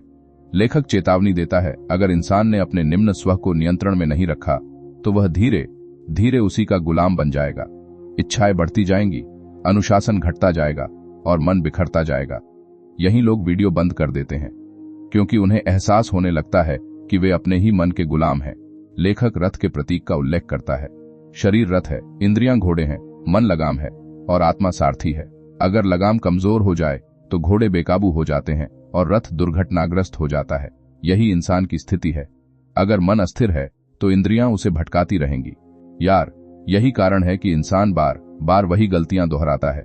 उसे पता होता है कि कुछ आदतें नुकसानदेह हैं, फिर भी वह उन्हें छोड़ नहीं पाता। क्यों? क्योंकि इच्छाएं मजबूत हैं और मन कमजोर। लेखक कहता है, आत्म नियंत्रण कोई दमन नहीं, बल्कि दिशा देना है। इच्छाओं को मारना नहीं, उन्हें सही दिशा में मोड़ना है। जैसे नदी को बांधकर रोका नहीं जाता, बल्कि उसका मार्ग बदलकर ऊर्जा पैदा की जाती है। लेकिन इसके लिए जागरूकता चाहिए। हर विचार को देखना पड़ता है, हर भावना को समझना पड़ता है, हर प्रतिक्रिया को परखना पड़ता है। यह आसान नहीं है, क्योंकि मन भागना चाहता है, वह खुद को देखना नहीं चाहता। अब यह किरदार नहीं है, यह आप हैं। आप भी व्यस्तता का बहाना बनाकर आत्म निरीक्षण से बचते हैं। आप खुद से मिलने से डरते हैं, क्योंकि अंदर का शोर आपको असहज करता है। लेखक कहता है, जो इंसान खुद के साथ अकेले बैठ सकता है वही सच में मजबूत है। जो हर समय ध्यान भटकाने के साधन ढूंढता है वह अंदर से कमजोर है। यह लाइन चुभेगी, क्योंकि आधुनिक जीवन भागने का आसान तरीका बन चुका है। लेखक के अनुसार आत्मा की आवाज बहुत धीमी होती है, वह शोर में दब जाती है। उसे सुनने के लिए मन को शांत करना पड़ता है। लेकिन मन को शांत करना सबसे कठिन कार्य है, क्योंकि वह नियंत्रण खोना नहीं चाहता। पहले इंसान कोशिश करता है, कुछ मिनट शांत बैठता है, फिर बेचैनी बढ़ती है, विचारों का तूफान आता है, वह हार मान लेता है, फिर खुद को समझाता है ध्यान मेरे बस का नहीं, और यहीं विकास रुक जाता है। अगर वह थोड़ा और टिक जाए तो विचार धीरे धीरे शांत होने लगते हैं, मन स्पष्ट होने लगता है और भीतर से एक नई समझ जन्म लेती है। लेकिन ज्यादातर लोग उस बिंदु तक पहुंचते ही नहीं, वे शुरुआत में ही लौट जाते हैं, क्योंकि उन्हें परिणाम तुरंत चाहिए, प्रक्रिया की तपस्या नहीं, और बिना तपस्या कोई आंतरिक शक्ति जागती नहीं। फिर इंसान वही रहता है, वही कमजोर इच्छा शक्ति, वही बिखरा ध्यान, वही अधूरे लक्ष्य। लेकिन अगर उसने अपने निम्न स्व को पहचान लिया और उच्च स्व को मजबूत करना शुरू कर दिया, तो धीरे धीरे भीतर संतुलन आने लगता है, फैसले स्पष्ट होने लगते हैं, इच्छाएं नियंत्रित होने लगती हैं, मन स्थिर होने लगता है, और वही इंसान जो कभी खुद को कमजोर समझता था, अंदर से मजबूत होने लगता है। लेकिन यह यात्रा यहीं खत्म नहीं होती, क्योंकि जैसे ही इंसान अपने भीतर संतुलन बनाना सीखता है, उसे एक और गहरी सच्चाई का सामना करना पड़ता है। वह सच्चाई जो उसकी पूरी पहचान को हिला सकती है। क्या अगर वह मैं, जिसे आप अब तक अपना असली स्वरूप मानते आए हैं, वह भी सिर्फ एक परत हो और उसके पीछे छिपा हो आपका असली अस्तित्व? लेखक अब इंसान को उस दरवाजे तक ले आता है जहां सबसे बड़ा भ्रम टूटता है, मैं कौन हूं? यार, यह सवाल सुनने में जितना साधारण लगता है उतना है नहीं, क्योंकि पूरी जिंदगी हम जिस मैं को सच मानते आए हैं, लेखक उसी की जड़ हिला देता है। हम अपने नाम को मैं मान लेते हैं, अपने शरीर को मैं समझ लेते हैं, अपने विचारों को मैं कह देते हैं, लेकिन क्या सच में यही हमारी असली पहचान है? सोचिए, शरीर हर कुछ सालों में बदल जाता है, कोशिकाएं बदलती रहती हैं, चेहरा बदल जाता है, बचपन, जवानी, बुढ़ापा, सब अलग रूप, फिर भी मैं वही रहता है। तो क्या मैं शरीर हो सकता है? लेखक कहता है नहीं। फिर इंसान अपने विचारों को मैं समझ लेता है, लेकिन विचार भी बदलते रहते हैं। जो बातें बचपन में सही लगती थीं, आज गलत लगती हैं। जो धारणाएं पहले मजबूत थीं, समय के साथ टूट जाती हैं। अगर विचार बदलते रहते हैं तो क्या मैं विचार हो सकता है? फिर भी नहीं। यह बात सुनना थोड़ा अस्थिर कर देती है, क्योंकि अगर शरीर और विचार दोनों मैं नहीं है, तो असली मैं कहां है? यहीं से आत्म खोज की असली यात्रा शुरू होती है। लेखक कहता है कि इंसान ने अपने असली स्वरूप को भुला दिया है। उसने बाहरी परतों से खुद को इतना जोड़ लिया है कि वह भीतर छिपे शाश्वत तत्व को पहचान ही नहीं पाता। प्राचीन रहस्यवादी इसे आत्मा कहते थे, वह चेतना जो न जन्म लेती है, न मरती है, बस अनुभव करती है। अब आप सोच रहे होंगे, क्या यह सिर्फ धार्मिक विचार है? लेखक इसे प्रतीकों और दर्शन के माध्यम से समझाता है। आत्मा को प्रकाश कहा गया और शरीर को दीपक। दीपक बदल सकता है, लेकिन प्रकाश की प्रकृति वही रहती है। उसी तरह शरीर बदलता है, व्यक्तित्व बदलता है, लेकिन चेतना का मूल तत्व स्थिर रहता है। अब यह किरदार नहीं है, यह आप हैं। आपने भी अपने जीवन में कई रूप बदले हैं। बचपन का स्वभाव अलग था, किशोरावस्था अलग थी, आज आप अलग हैं, लेकिन भीतर कुछ है जो हमेशा वही रहा। एक गवाह, एक साक्षी जो हर अनुभव को देख रहा है। लेखक कहता है वही असली आप हैं। लेकिन समस्या यह है कि इंसान उस साक्षी को भूलकर अनुभवों में खो जाता है। वह भावनाओं में बह जाता है, विचारों में उलझ जाता है, पहचान के खेल में फंस जाता है। यहीं ज्यादातर लोग फेल होते हैं। वे अपने किरदार को ही असली स्वरूप समझ लेते हैं। कोई खुद को अमीर समझकर घमंड करता है, कोई खुद को असफल मानकर दुखी रहता है, कोई अपनी पहचान को जाति, धर्म, पेशे से जोड़ लेता है। लेकिन ये सब अस्थायी लेबल हैं, असली पहचान इनसे परे है। ये बात सुनना आसान नहीं है, क्योंकि इंसान अपनी पहचान से बहुत चिपका होता है। लेखक कहता है जब तक इंसान अपनी झूठी पहचान से मुक्त नहीं होता, तब तक वह सच्ची स्वतंत्रता का अनुभव नहीं कर सकता। वह बाहरी परिस्थितियों से प्रभावित होता रहेगा। कोई तारीफ करे तो खुश, कोई आलोचना करे तो दुखी, कोई साथ दे तो मजबूत, कोई छोड़ दे तो टूट जाए। क्यों? क्योंकि उसकी पहचान बाहर टिकी हुई है। अगर पहचान भीतर स्थिर हो जाए तो बाहरी उतार चढ़ाव इंसान को हिला नहीं सकते। अब खुद से पूछिए, आपकी पहचान कहां टिकी है? दूसरों की राय पर, सामाजिक स्थिति पर, रिश्तों पर? अगर इनमें से कुछ भी हिल जाए तो क्या आप टूट जाते हैं? अगर हां, तो आपकी जड़ें कमजोर हैं। लेखक मुखौटे का प्रतीक इस्तेमाल करता है। हर इंसान कई मुखौटे पहनकर जीता है। परिवार के सामने अलग चेहरा, समाज के सामने अलग चेहरा, दोस्तों के सामने अलग चेहरा। धीरे धीरे वह असली चेहरा भूल जाता है। यार, यही सबसे बड़ी त्रासदी है। इंसान दुनिया को प्रभावित करने में इतना व्यस्त हो जाता है कि खुद को पहचानना भूल जाता है।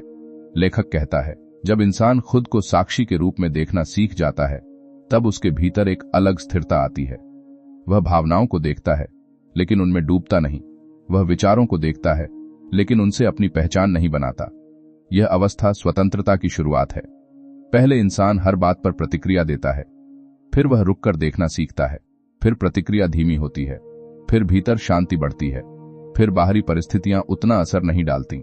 लेकिन अगर इंसान इस अभ्यास को बीच में छोड़ दे तो वह फिर पुराने पैटर्न में लौट जाता है और उसे लगता है कि बदलाव संभव नहीं, जबकि सच्चाई यह है कि वह अंतिम मोड़ से ठीक पहले लौट गया। लेखक चेतावनी देता है, असली आत्म ज्ञान आसान नहीं है।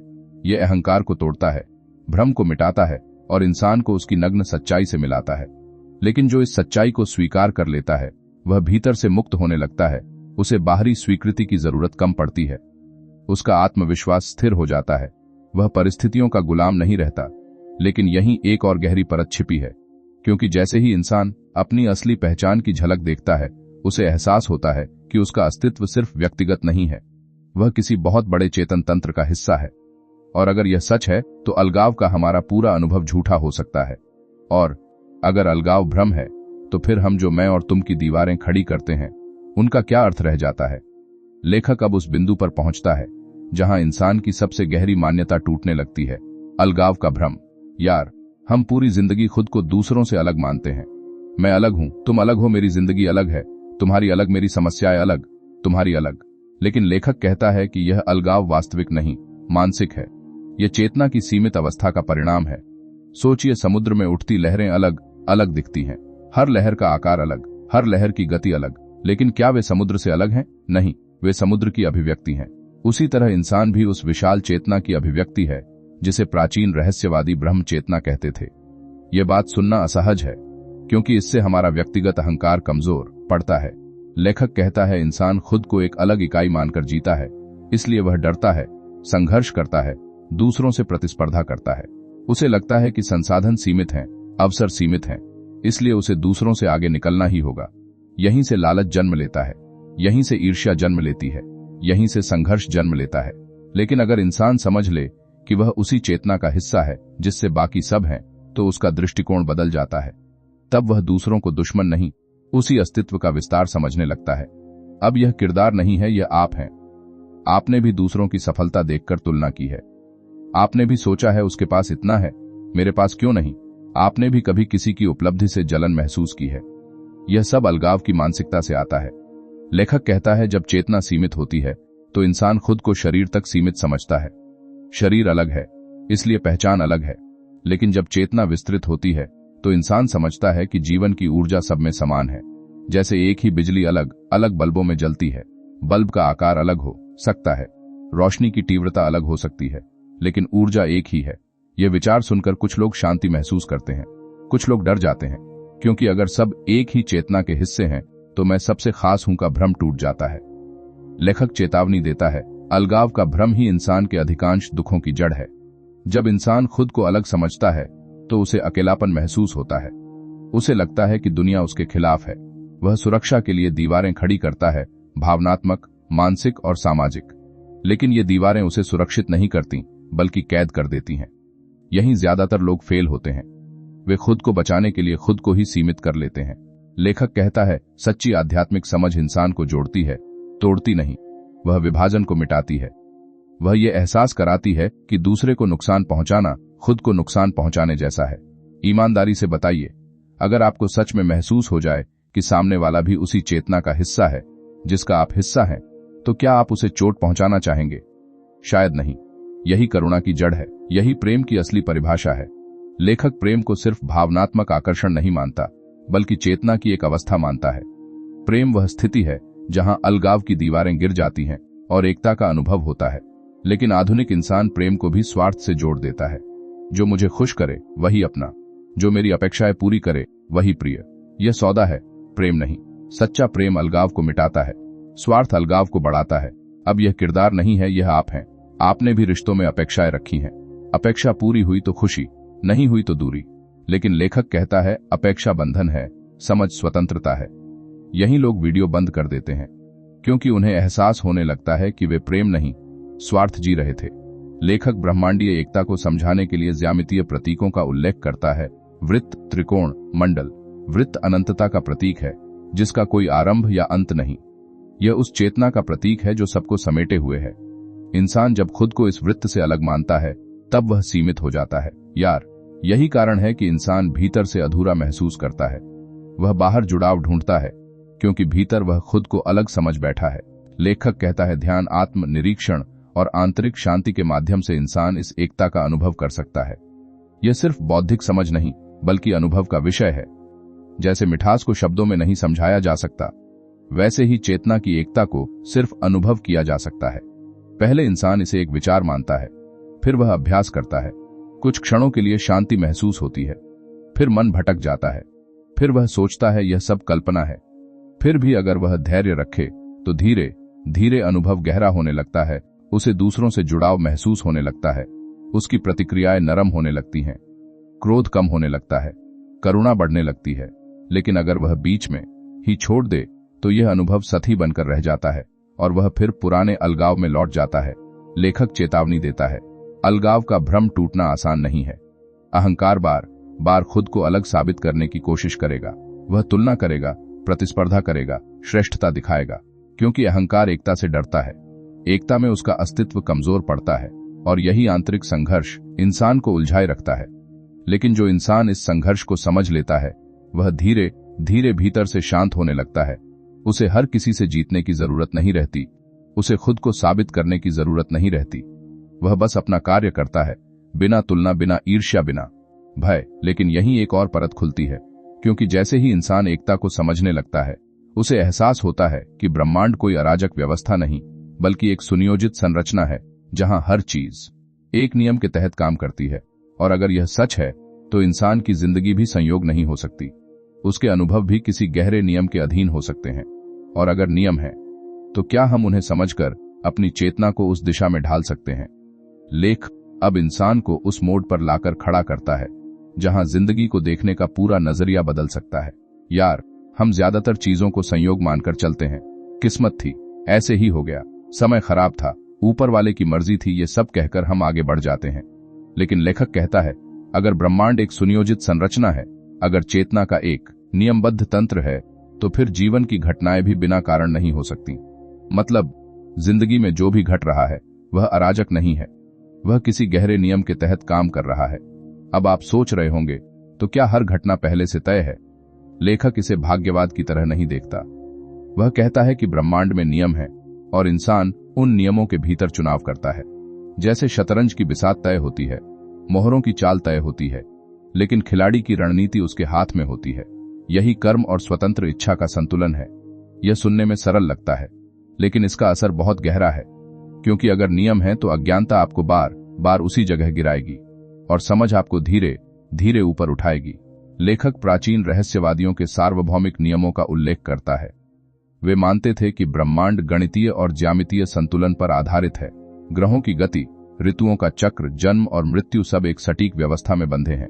अब यह किरदार नहीं है, यह आप हैं। आप सोचते हैं कि आपकी जिंदगी बेतरतीब चल रही है, कभी अच्छा, कभी बुरा, कभी सफलता, कभी असफलता। लेकिन लेखक कहता है यह बेतरतीबी नहीं, पैटर्न है। और जो इंसान पैटर्न को समझ लेता है वह जीवन को बेहतर ढंग से जी सकता है। यहीं ज्यादातर लोग फेल होते हैं। वे घटनाओं को अलग अलग देखते हैं, उन्हें जोड़कर नहीं देखते। जैसे कोई फिल्म के एक दृश्य देखकर कहानी समझने की कोशिश करे। लेखक कहता है इंसान अपने अनुभवों से सीखता नहीं, इसलिए वही गलतियां दोहराता है।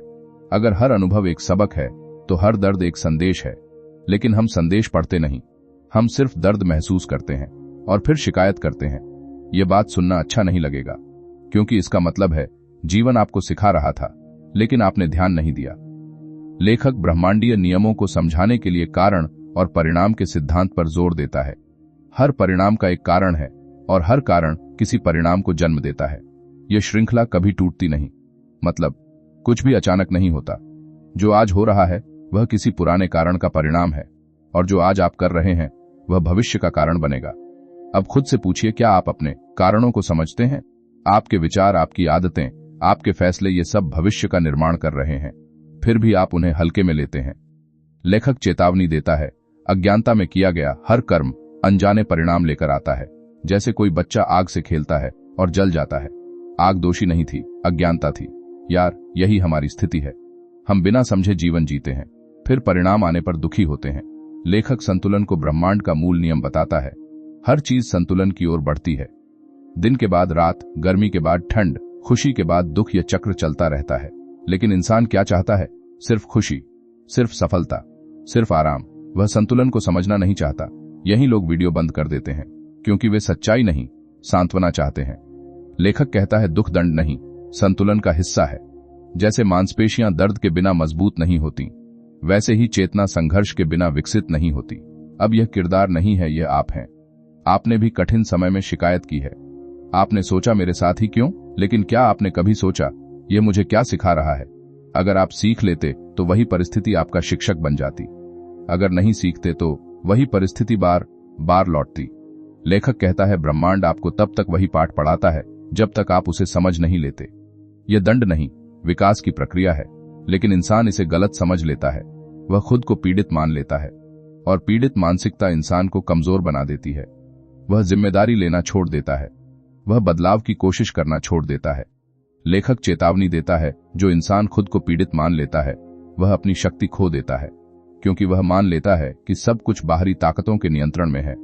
लेकिन सच्चाई उल्टी है। जितनी जिम्मेदारी आप लेते हैं उतनी शक्ति आपके भीतर जागती है। जितना दोष दूसरों को देते हैं उतना खुद को कमजोर बनाते हैं। यह लाइन चुभेगी, क्योंकि जिम्मेदारी लेना आसान नहीं है। लेखक कहता है सच्चा साधक हर परिस्थिति में यह देखता है कि वह क्या सीख सकता है। वह भाग्य को दोष देने के बजाय अपनी चेतना को सुधारने की कोशिश करता है। पहले इंसान दुख से भागता है, फिर समझता है कि भागने से कुछ नहीं बदलता। फिर वह रुककर देखता है, फिर उसे पैटर्न दिखने लगते हैं। फिर उसे समझ आता है कि वही गलतियां दोहराई जा रही थीं। फिर धीरे धीरे वह अपने निर्णय बदलता है, और यहीं से जीवन की दिशा बदलने लगती है। लेकिन अगर इंसान हर बार दर्द से बचने की कोशिश करे तो वह सीखने का अवसर खो देता है, और फिर जीवन उसे और कठिन परिस्थितियों में धकेलता है, क्योंकि पाठ अभी अधूरा है। लेखक कहता है ब्रह्मांड दंड नहीं देता, वह संतुलन स्थापित करता है। लेकिन संतुलन की प्रक्रिया इंसान को कठोर लगती है, क्योंकि वह अपने आराम के क्षेत्र से बाहर धकेला जाता है, और इंसान को सबसे ज्यादा डर बदलाव से लगता है। लेकिन अगर नियम है, अगर संतुलन है, अगर हर परिणाम का कारण है, तो इसका मतलब यह भी है कि इंसान अपने कारण बदलकर भविष्य बदल सकता है। और अगर यह सच है तो सवाल उठता है, क्या इंसान सच में अपने जीवन का निर्माता बन सकता है, या वह सिर्फ एक बड़े ब्रह्मांडीय खेल की मोहरा है? लेखक अब उस बिंदु पर आता है जहां इंसान की सबसे बड़ी उलझन सामने खड़ी होती है। क्या मैं अपनी जिंदगी का निर्माता हूं, या बस परिस्थितियों का खिलौना? यार, यह सवाल हर इंसान के भीतर कभी न कभी उठता है। जब सब अच्छा चल रहा होता है तो हम कहते हैं मेहनत रंग लाई, और जब सब बिखर जाता है तो हम बोलते हैं किस्मत खराब थी। मतलब साफ है, सफलता का श्रेय खुद को, असफलता का दोष भाग्य को। लेकिन लेखक इस मानसिकता को तोड़ देता है। वह कहता है इंसान न पूरी तरह स्वतंत्र है, न पूरी तरह बंधा हुआ।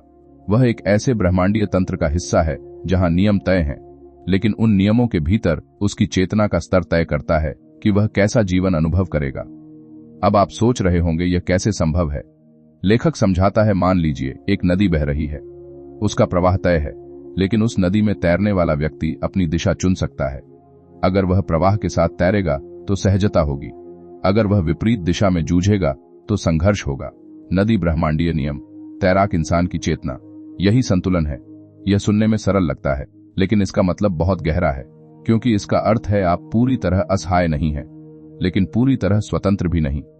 लेखक कहता है कि इंसान की चेतना जितनी जागरूक होती है, वह उतना ही नियमों को समझकर जीवन को संतुलित कर पाता है, और जो अज्ञान में जीता है वह नियमों से टकराता रहता है। यहीं ज्यादातर लोग फेल होते हैं। वे नियमों को समझे बिना जीवन जीते हैं, फिर जब परिणाम आते हैं तो चौंक जाते हैं, जैसे कोई गुरुत्वाकर्षण के नियम को न समझे और ऊंचाई से कूद जाए। चोट लगने पर वह धरती को दोष देगा या अपनी अज्ञानता को। लेखक कहता है ब्रह्मांडीय नियम भावनाओं से प्रभावित नहीं होते, वे निष्पक्ष हैं। जैसे आग अच्छे और बुरे में फर्क नहीं करती, वैसे ही नियम भी निष्पक्ष रहते हैं।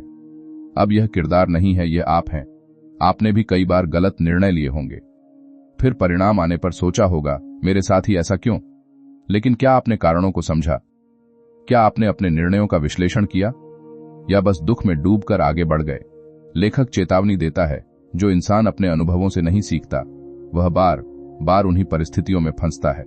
वह सोचता है कि जीवन उसके खिलाफ है, जबकि असल में वह नियमों को नजरअंदाज कर रहा होता है। यह बात सुनना अच्छा नहीं लगेगा, क्योंकि इसका मतलब है आप जितना सोचते हैं उससे कहीं ज्यादा जिम्मेदार हैं। लेखक कहता है कि चेतना का विकास इंसान को प्रतिक्रिया से सजग क्रिया की ओर ले जाता है। प्रतिक्रिया में इंसान परिस्थितियों का गुलाम होता है। सजग क्रिया में वह सोचकर निर्णय लेता है। प्रतिक्रिया बिना सोचे गुस्सा करना, सजग क्रिया रुककर समझना, फिर जवाब देना। प्रतिक्रिया डरकर पीछे हटना, सजग क्रिया स्थिति का आकलन करके आगे बढ़ना। यह छोटा सा अंतर जीवन की दिशा बदल देता है। लेकिन सजगता आसान नहीं है, क्योंकि मन जल्दी प्रतिक्रिया देना चाहता है, उसे ठहरना पसंद नहीं। यही लोग वीडियो बंद कर देते हैं, क्योंकि सजग जीवन अनुशासन मांगता है। लेखक जागृति को एक प्रक्रिया मानता है, कोई चमत्कार नहीं। वह कहता है इंसान धीरे धीरे अपने विचारों को देखना सीखता है। वह समझता है कि हर विचार पर विश्वास करना जरूरी नहीं। वह अपनी भावनाओं को समझना सीखता है, उनमें बहना नहीं। पहले इंसान हर भावना से प्रभावित होता है, फिर वह रुककर उसे देखता है, फिर समझता है कि यह क्षणिक है, फिर उसकी पकड़ ढीली पड़ने लगती है और धीरे धीरे वह भीतर से स्थिर होने लगता है। लेखक कहता है स्थिर चेतना ही सच्ची स्वतंत्रता है। बाहरी स्वतंत्रता का कोई अर्थ नहीं अगर इंसान भीतर से अस्थिर है। अब खुद से पूछिए, क्या आप सच में स्वतंत्र हैं? अगर आपकी खुशी दूसरों की राय पर निर्भर है तो आप स्वतंत्र नहीं। अगर आपका आत्मविश्वास परिस्थितियों पर निर्भर है तो आप स्वतंत्र नहीं। अगर आपकी शांति बाहरी वातावरण पर निर्भर है तो आप स्वतंत्र नहीं। सच्ची स्वतंत्रता भीतर की अवस्था है। लेखक चेतावनी देता है, जो इंसान अपनी चेतना को विकसित नहीं करता वह धीरे धीरे आदतों का गुलाम बन जाता है। उसकी जिंदगी ऑटोमेटिक मोड पर चलने लगती है। वही विचार, वही प्रतिक्रियाएं, वही गलतियां। यार, यही तो मानसिक नींद है। इंसान जीता है पर जागता नहीं। उसे लगता है कि वह निर्णय ले रहा है, जबकि निर्णय उसकी आदतें ले रही होती हैं। अब यह किरदार नहीं है, ये आप हैं। आपने भी कई बार महसूस किया होगा कि आप कुछ बदलना चाहते हैं, लेकिन बार बार वही पैटर्न दोहराते हैं और फिर खुद को दोष देते हैं। लेखक कहता है आत्म जागरूकता ही इस चक्र को तोड़ सकती है। जैसे ही इंसान अपने पैटर्न को पहचान लेता है, वह उनसे बाहर निकलने की शक्ति पा लेता है। लेकिन पहचानना आसान नहीं है, क्योंकि इंसान खुद को सही मानने का आदी है।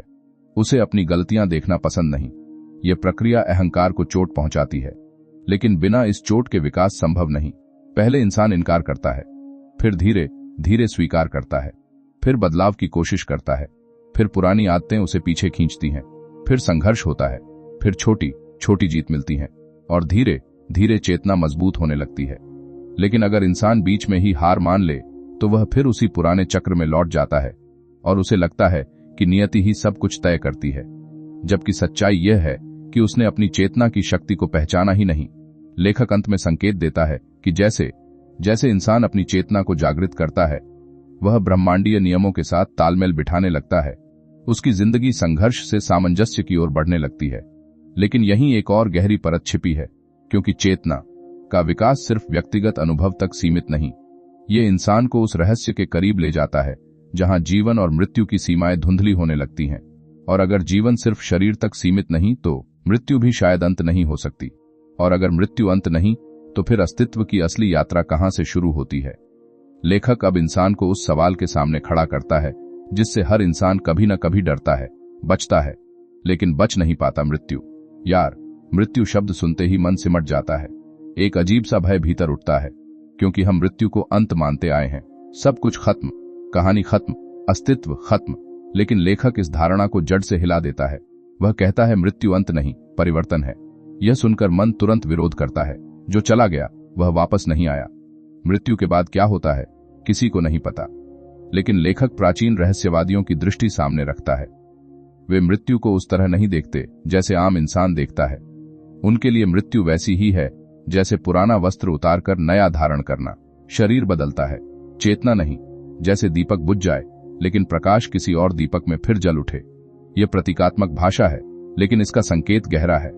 लेखक कहता है इंसान ने खुद को शरीर तक सीमित मान लिया है, इसलिए उसे मृत्यु का भय सताता है।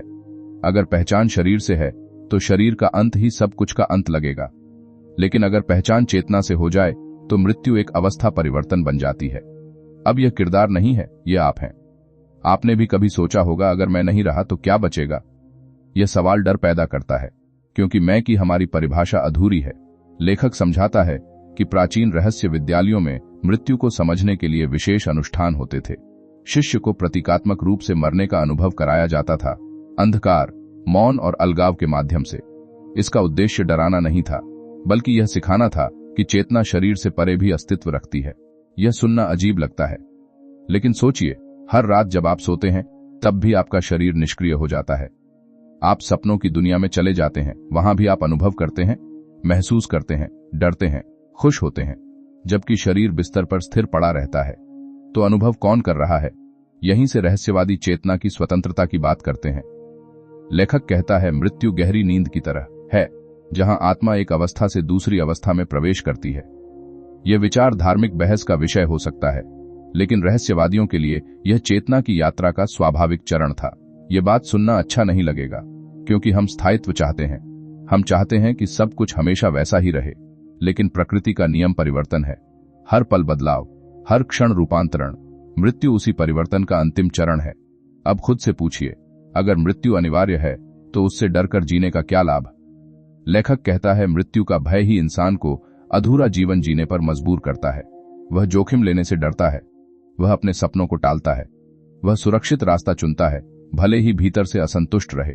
यहीं ज्यादातर लोग फेल होते हैं। वे जीते कम हैं, डरते ज्यादा हैं। लेखक कहता है, जो इंसान मृत्यु को समझ लेता है वह जीवन को पूरी गहराई से जीता है, क्योंकि उसे पता होता है कि समय सीमित है और हर अनुभव मूल्यवान है। अब यह किरदार नहीं है, ये आप हैं। आपने भी कई सपने टाले हैं, सोचा है अभी समय नहीं है, बाद में कर लेंगे, पहले सुरक्षित हो जाए। लेकिन अगर बाद कभी आया ही नहीं तो? यह सवाल असहज करता है। लेखक मृत्यु को एक महान शिक्षक कहता है। मृत्यु हमें याद दिलाती है कि जीवन अस्थायी है। यह अहंकार को तोड़ती है। यह दिखाती है कि पद, धन, प्रसिद्धि सब यहीं छूट जाते हैं। जो बचता है वह चेतना की गुणवत्ता है।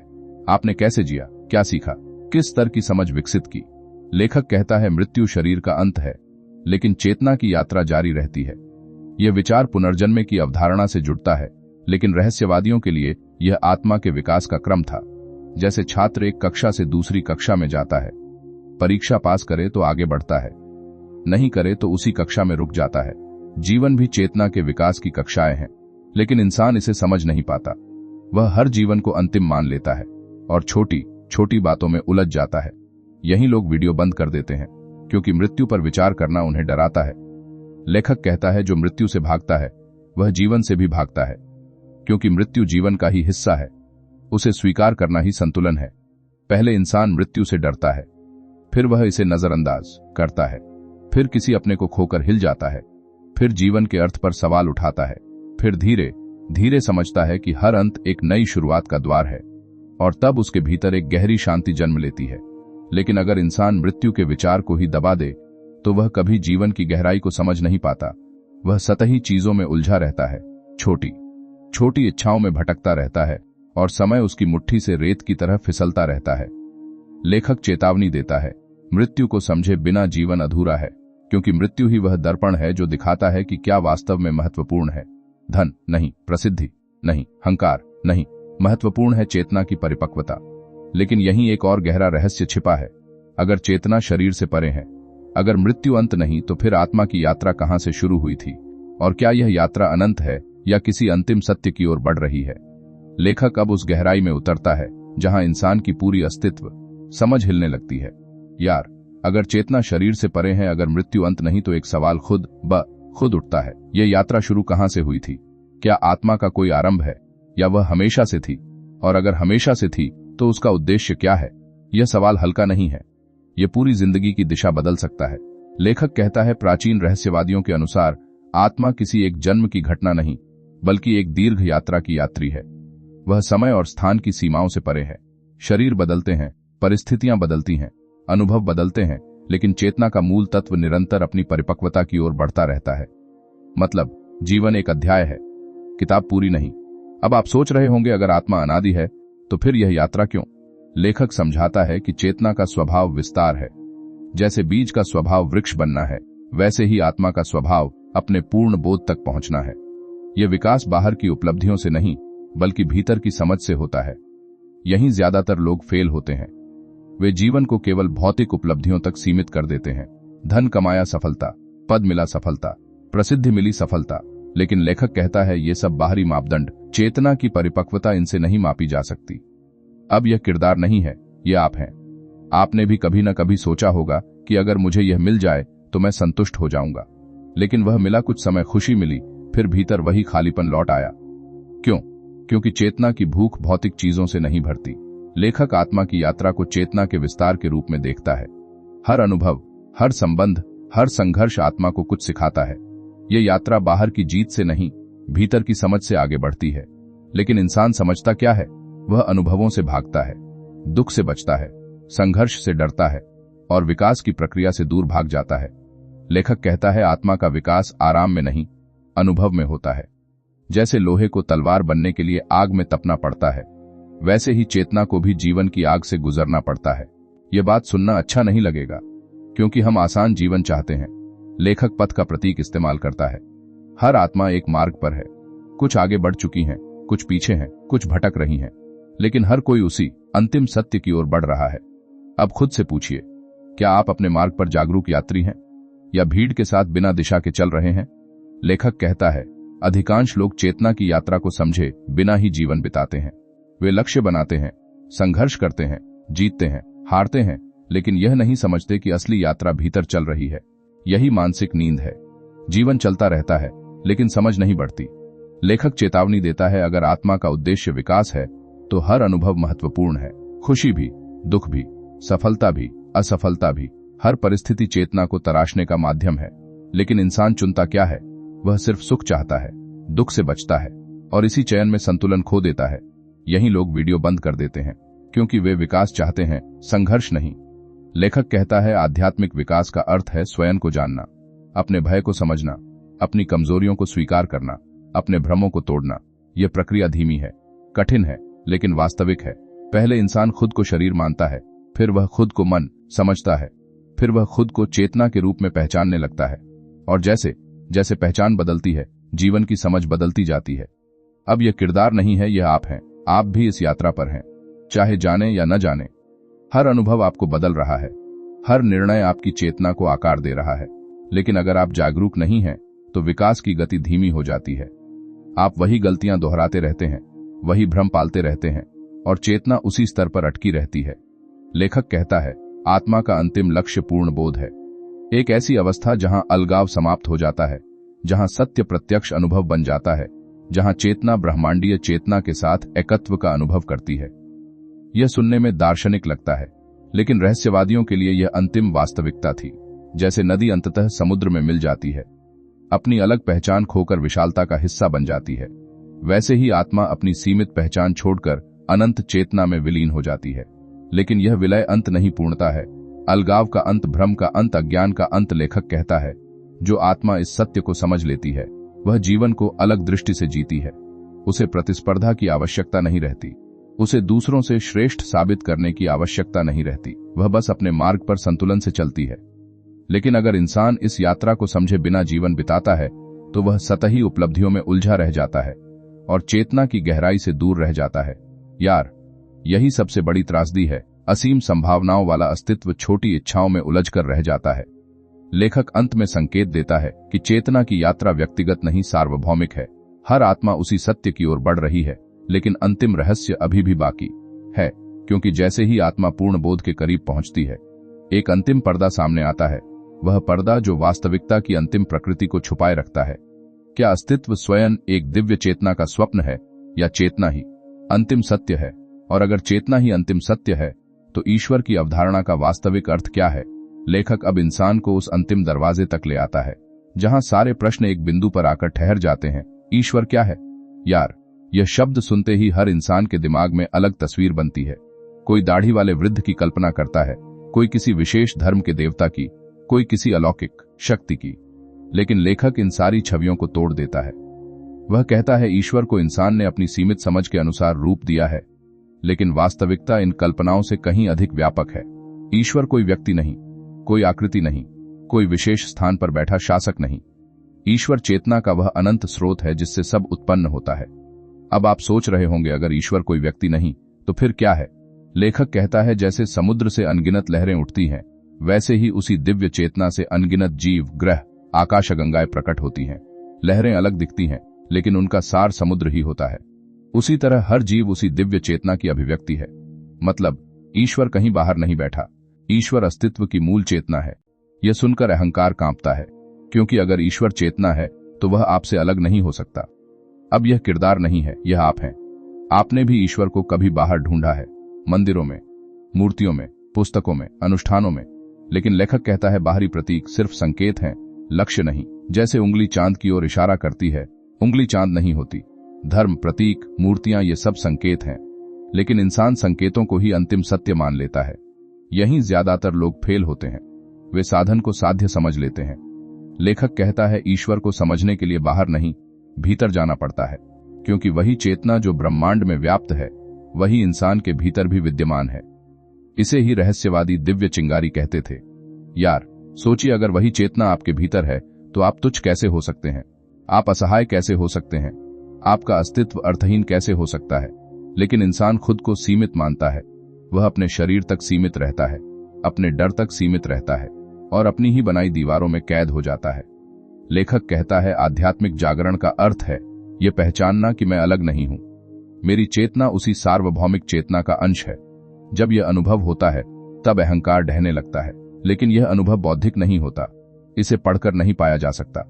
इसे जीना पड़ता है, ध्यान से, आत्म निरीक्षण से, भीतर की शांति से। अब खुद से पूछिए, आपने कितनी बार ईश्वर को अनुभव करने की कोशिश की है और कितनी बार सिर्फ उससे कुछ मांगा है? यह सवाल चुभेगा, क्योंकि ज्यादातर लोग ईश्वर को इच्छा पूर्ति का साधन मानते हैं। लेखक कहता है जब तक इंसान ईश्वर को बाहरी शक्ति मानता रहेगा तब तक वह खुद को छोटा समझता रहेगा। लेकिन जैसे ही वह समझेगा कि चेतना की वही दिव्यता उसके भीतर भी है, उसके भीतर आत्म सम्मान और संतुलन जागेगा। अब यह किरदार नहीं है, यह आप हैं। आपने भी कभी खुद को कमजोर समझा है, परिस्थितियों के सामने झुका हुआ महसूस किया है। लेकिन अगर आपके भीतर वही चेतना है जो सृष्टि को चला रही है, तो आप वास्तव में कितने शक्तिशाली हो सकते हैं। यही आत्म बोध है। लेखक चेतावनी देता है ईश्वर की सही समझ इंसान को विनम्र बनाती है, घमंडी नहीं, क्योंकि वह समझता है कि उसकी व्यक्तिगत पहचान सीमित है, लेकिन उसका अस्तित्व अनंत चेतना का हिस्सा है। वह दूसरों को नीचा नहीं देखता, वह प्रतिस्पर्धा में नहीं उलझता, वह जीवन को एक पवित्र अनुभव की तरह जीता है। यही लोग वीडियो बंद कर देते हैं, क्योंकि वे ईश्वर को समझना नहीं, इस्तेमाल करना चाहते हैं। लेखक कहता है आध्यात्मिक यात्रा का अंतिम चरण एकत्व है, जहां जानने वाला, ज्ञान और ज्ञेय तीनों का भेद मिट जाता है, जहां देखने वाला और दृश्य अलग नहीं रहते, जहां अनुभव करने वाला और अनुभव एक हो जाते हैं। यह अवस्था शब्दों से परे है, इसे केवल अनुभव किया जा सकता है। जैसे कोई अंधेरे कमरे में अचानक प्रकाश जला दे, सब स्पष्ट हो जाता है। वैसे ही चेतना के पूर्ण जागरण में सारा भ्रम मिट जाता है। पहले इंसान खुद को शरीर मानता है, फिर वह मन को पहचानता है, फिर वह चेतना को महसूस करता है, फिर वह सार्वभौमिक चेतना से जुड़ाव अनुभव करता है और अंततः अलगाव पूरी तरह समाप्त हो जाता है। यही पूर्ण बोध है। लेखक कहता है यह यात्रा कठिन है, लेकिन असंभव नहीं। हर इंसान के भीतर यह क्षमता छिपी है। फर्क सिर्फ इतना है कि कुछ लोग इसे पहचानते हैं और कुछ जीवन भर बाहरी दुनिया में उलझे रहते हैं। यार, यही अंतिम दर्पण है। या तो इंसान अपने भीतर झांक कर सत्य को पहचान ले, या फिर भ्रमों के साथ पूरी जिंदगी बिता दे। कोई जबरदस्ती नहीं है, चयन आपका है। अगर आप बाहरी शोर में उलझे रहेंगे तो भीतर की आवाज कभी नहीं सुन पाएंगे। अगर आप प्रतीकों को ही सत्य मानते रहेंगे तो वास्तविकता का अनुभव नहीं कर पाएंगे। अगर आप खुद को सीमित मानते रहेंगे तो अपनी असीम शक्ति को कभी नहीं पहचान पाएंगे। लेकिन अगर आपने भीतर उतरने का साहस कर लिया, अगर आपने अपने अहंकार की परतें हटाने की हिम्मत कर ली, अगर आपने सत्य को आराम से ऊपर रखा, तो धीरे धीरे पर्दा हटने लगेगा और तब आपको एहसास होगा कि जिसे आप जीवन भर बाहर ढूंढते रहे वह हमेशा आपके भीतर ही था, शांत स्थिर प्रतीक्षा करता हुआ। और सच बताऊं, यही वह क्षण है जहां खोज खत्म नहीं होती, बल्कि पहली बार वास्तव में शुरू होती है।